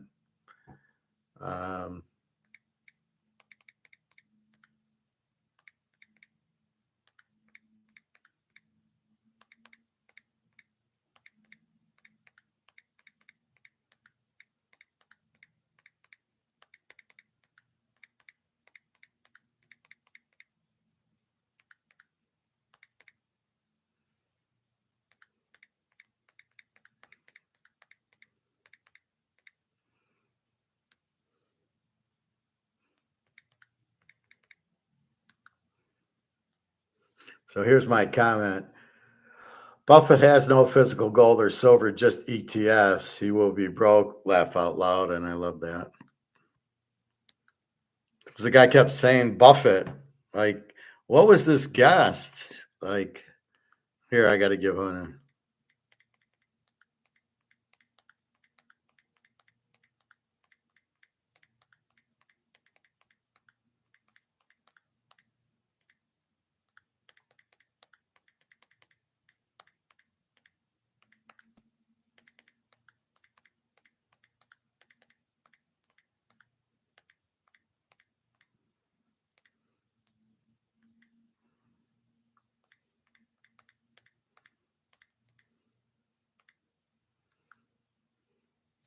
So here's my other comment. Where did you find this guest? He was terrible. We just want Andy's comment. I don't want somebody to tell me about Warren Buffett. If I'm interested in Warren Buffett, I'll watch Warren Buffett. This guy had no original ideas, and Warren Buffett has no gold, as we've looked up. Anyway, so that's what's going on. Daria left me a few messages. I got to read them. She's in the hospital. This is what she looks like.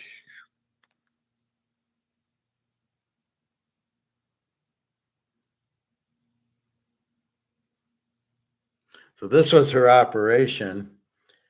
She had some thing under her thing, and this is what she looks like.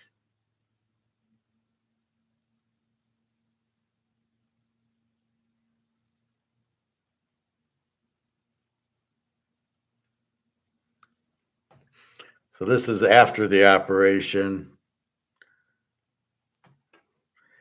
And she had to wear that. So you can see she's icing it or whatever. So in pretty bad shape. Now she said she's going to stay there. I said, are you home or you got to stay in the hospital? I had this operation done. I do not know what to call it.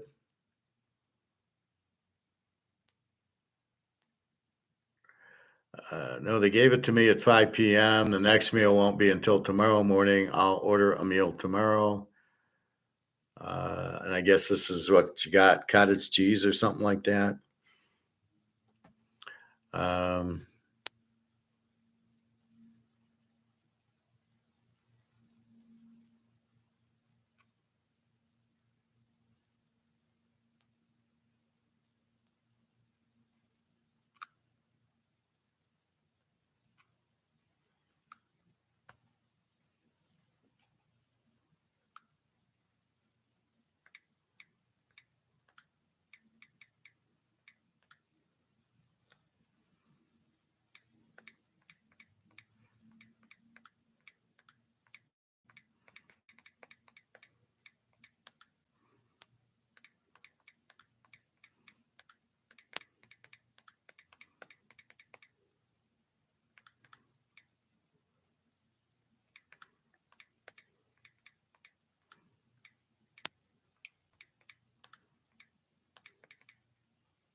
So it's 5 p.m. Russian time. She had the operation. So she'll eat tomorrow morning. She's going to be there till Monday. So I wondered what it was. So this is what she had. So she had that red thing removed. Painful.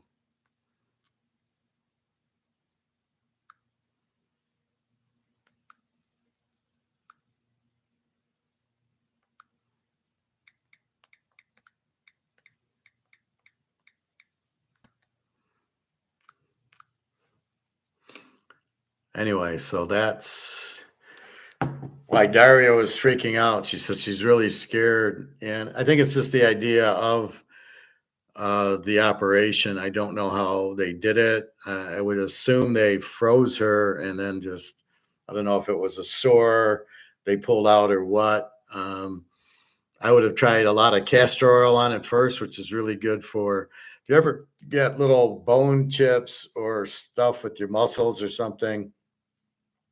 You just put castor oil on it, and castor oil, it's a deep penetrating thing. I don't know if castor oil would have fixed that or not, but I would have tried that for a month before I did this. But anyway, so she's in the hospital till Monday, and then she'll go home. Where did I meet her? I met her online. I mean, how else am I going to meet a Russian girl?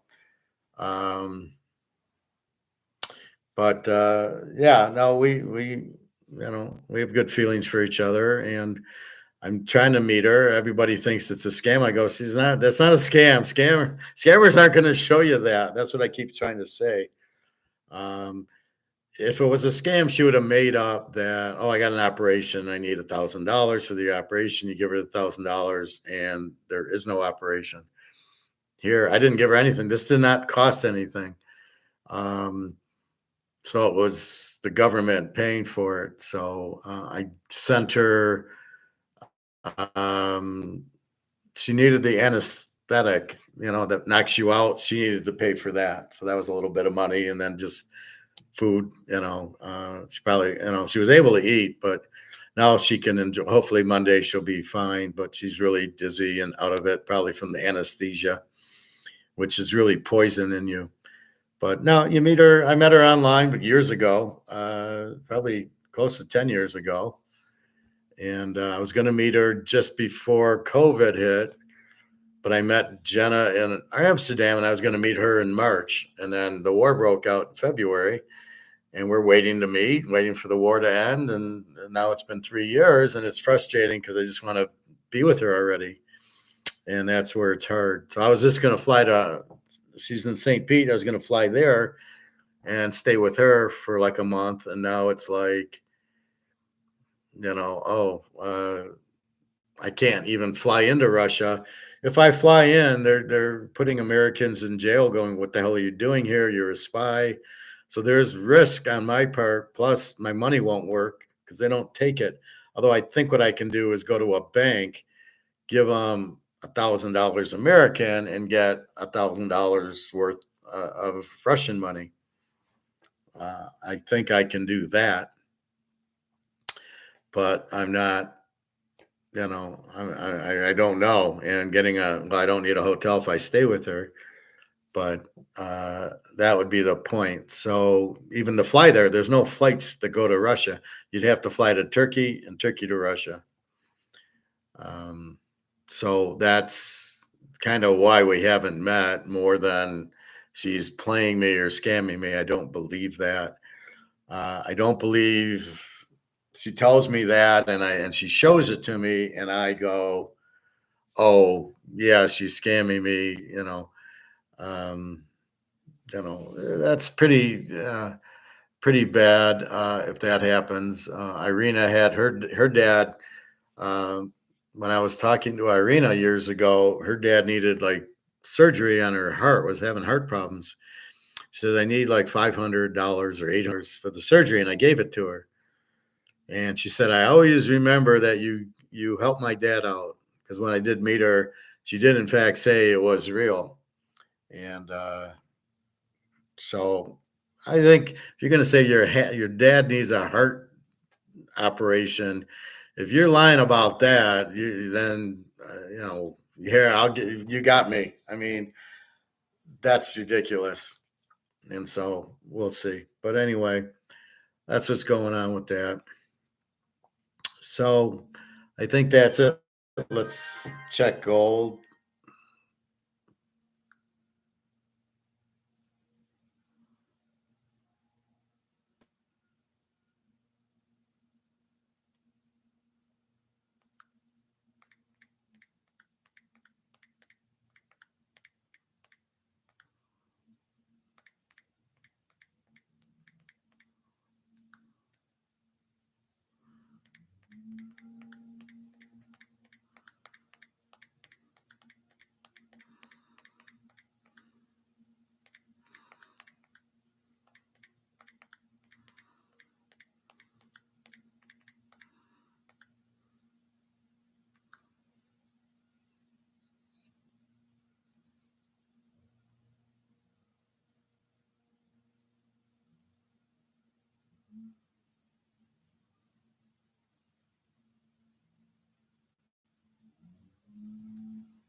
All right, so let's see what gold's at.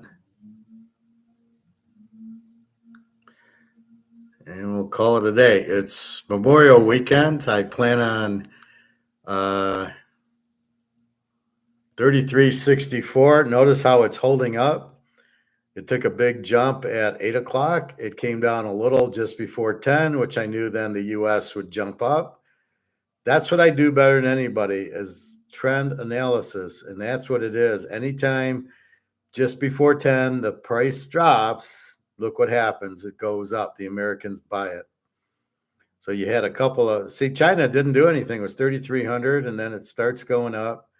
Then Europe takes it at 2 o'clock till about 10, and it went from 33.20 to 33.60. A little bit down, but not much. And now we're back at 33.64. Silver, 33.50.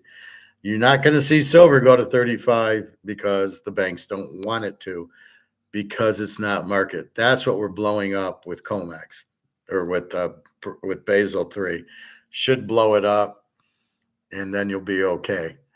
And so but gold's already on Basel 3 with England, and it's still way, way short. The problem with gold hitting 100,000 is the dollar won't be around when it really starts running. Otherwise, it would go to 100,000. But I'm not sure there'll be a dollar value on it at that point. So gold will just be the value of gold. We will see. See, I get this potential spam, so fuck off.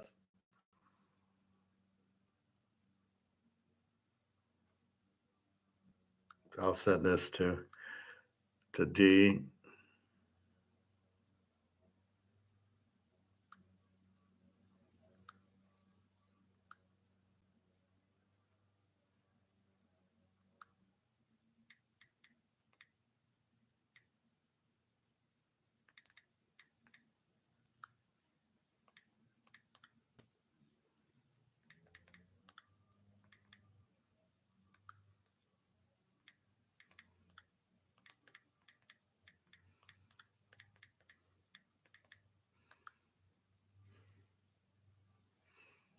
So I like showing this to Daria, the chart, because she understands that. She can't really read English that well, but she could see that and go, yeah, I know what it is. All right, boys and girls, 33.65. We'll probably see 33.75 maybe by 5:30 when we get off of the exchange. It closes for the weekend. It's just going to keep going up. Again, we know for a fact the dollar is out. It's worthless. They don't want to say it. What's Trump going to say? Oh, the dollar is worthless. As I'm the president, he can't say that. But that's why you buy this, because people with gold will buy this. Oh, I want a Hank Aaron card. It's limited. Yeah. So the real assets that are limited, that are in demand, a Hank Aaron, a Willie Mays, those will keep their value. The problem with Bitcoin is, what is the value? Do you know there's 21 million? No. How is it money? It's not acceptable. As I said, the medium of exchange, and I'll leave you with this, it's got to be portable. Is Bitcoin even portable? We don't even know what it is. Is it scarce? No. Is it divisible for small exchanges? I guess you can take $10 of Bitcoin. Is it fungible, which means is it replaceable? Well, not after it hits 21 million, it's not. Is it acceptable? No. Nobody wants it. Nobody in the store wants Bitcoin. We don't know what it is. It's not real. And that's what kills it. Is it durable? I don't know. It's a fucking computer digital thing. So that's really the point of what Bitcoin's not money. That's like saying this is this money. Well, is it portable? Yeah. Is it scarce? Yeah. If it's a PSA 10, is it divisible? No. Is it fungible, replaceable? I'm not sure. Is it acceptable? Can I walk into the barbecue place and give him this for that? I could if he understood this. Is it durable? Well, it could get wet or in a fire. So it's really that durable. So dealing with this, it's not really replaceable. Is it acceptable? Can I go to a restaurant or a car dealership and use it? Let's say the Montana Rookie, PSA 10's worth $100,000. Can I go into Toyota and buy a $35,000 Camry with the Joe Montana Rookie card? They would probably say, sell the card and we want cash, because they're not, the owner's an idiot, obviously. So if we know it's a PSA 10 and we know it's worth $110,000, yeah, I probably would take it. I would take silver in lieu of payment. Some people go, well, will you take silver for your picks? And I said, yeah, I would take silver, but I want the full value. So in other words, I don't want 1 ounce for my picks. I would want 4 ounces. Well, I'd want 3 ounces. 3 ounces would be 105. I sell my picks for 100, so I would take 3 ounces because that's the value now. I'm not going to take the maybe, when it hits 1,000 an ounce. Well, that'll be different. Anyway, I think I'll go buy some silver, have some fun, cheer me up for the holiday week because I know they'll be probably closed tomorrow, probably closed Monday. Well, for sure, he's always closed Monday. And then I just want to just nose around and see what's going on there. But anyway, it's a good day, 33.60. We got to get back. Let's break 3,500, and then we're going to see 4,500, and we won't look back. And it's easier if you've been buying with credit cards, which I bought some of my gold with credit cards. I didn't want to take the chance because I didn't know how fast it was running, but I knew we would be at this level, and I knew it was about 2,000. So I bought, 5-6 ounces. I put $5,000 on a credit card, thinking, well, I'll pay for it with the gold, which is exactly what I can do. So I can take the $5,000, and then as this goes up to, let's say, $4,000, I can sell 1 ounce of gold. And it bought me 3, and I could pay with the 1 ounce, pay my credit card. And that was the idea the whole way. But I look at it as a house. Yeah, I owe $10,000 on a credit card. Who cares? I don't have to pay it off now. I'll just keep making payments until the dollar goes out, and then I won't have to because I don't owe you anything. There is no value on my credit card. I owe $10,000. There's no dollar. How can I pay you? Or when these banks go out, well, your credit card, there's no bank anymore. I have a couple with Chase. So when Chase goes out because of the silver, how are you going to charge? Who's going to charge me? So that's what I'm kind of waiting on. So I pay kind of minimum, but that's why I buy a little more silver. You can't beat the price at 35. If I buy 10 ounces, it's 350. And the gold store is so clueless. They just $2 over spot, and you're like, thank you, God. I'm glad he's so stupid. And that's what happens. Anyway, so have a wonderful Memorial weekend. I will definitely be on tomorrow and Sunday. And I'm probably Monday, but Monday I'll have to go to the pool early because they close at 1:30. So I'll probably go about 11 and then maybe do the show after. I got a roast I'm going to cook probably tomorrow. Chinese is still closed, but I might get barbecue chicken at Boneyard.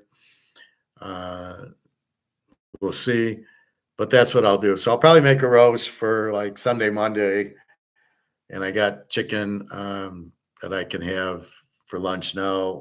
And I always love my omelets. They're so healthy for you.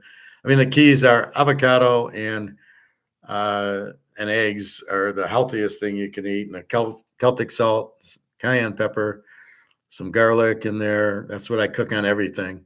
Fish, steaks, hamburger, doesn't matter, chicken. And that's good. And I cook it with olive oil and some Ken's dressing. Very, very tasty. All right. Well, have a good weekend. Have a good holiday. Enjoy. If you're betting the games, good luck. Basketball, we did take the Knicks today. I think they have to win. Normally, the loser bounces back. But in the case of yesterday, I just saw OKC is too strong. They're a great team who's starting to get confidence that, yeah, they're good. And so I didn't want to bet against them. They're like betting against Tom Brady. They don't really want to do it, or Mahomes. I don't really want to bet against KC.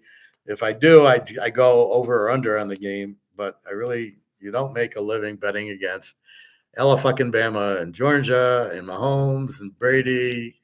Joe Burrow, you just bet the overs because they don't have a defense. So that's what you got to do is learn the teams, not just sit there and be stupid and go, well, I don't know. Everybody's betting Minnesota. I'll bet Minnesota. No, you got to understand is why you're betting that game, how to bet, which is what I teach you, and then you go ahead and do it. All right. Anyway, good luck, everybody. Have a nice weekend. I will see you tomorrow. www.teaserking.com. You want to get my email. Prophet, what's going on with your gold? Is it coming or not? Let me know. All right. Take care, everybody. Have a great day.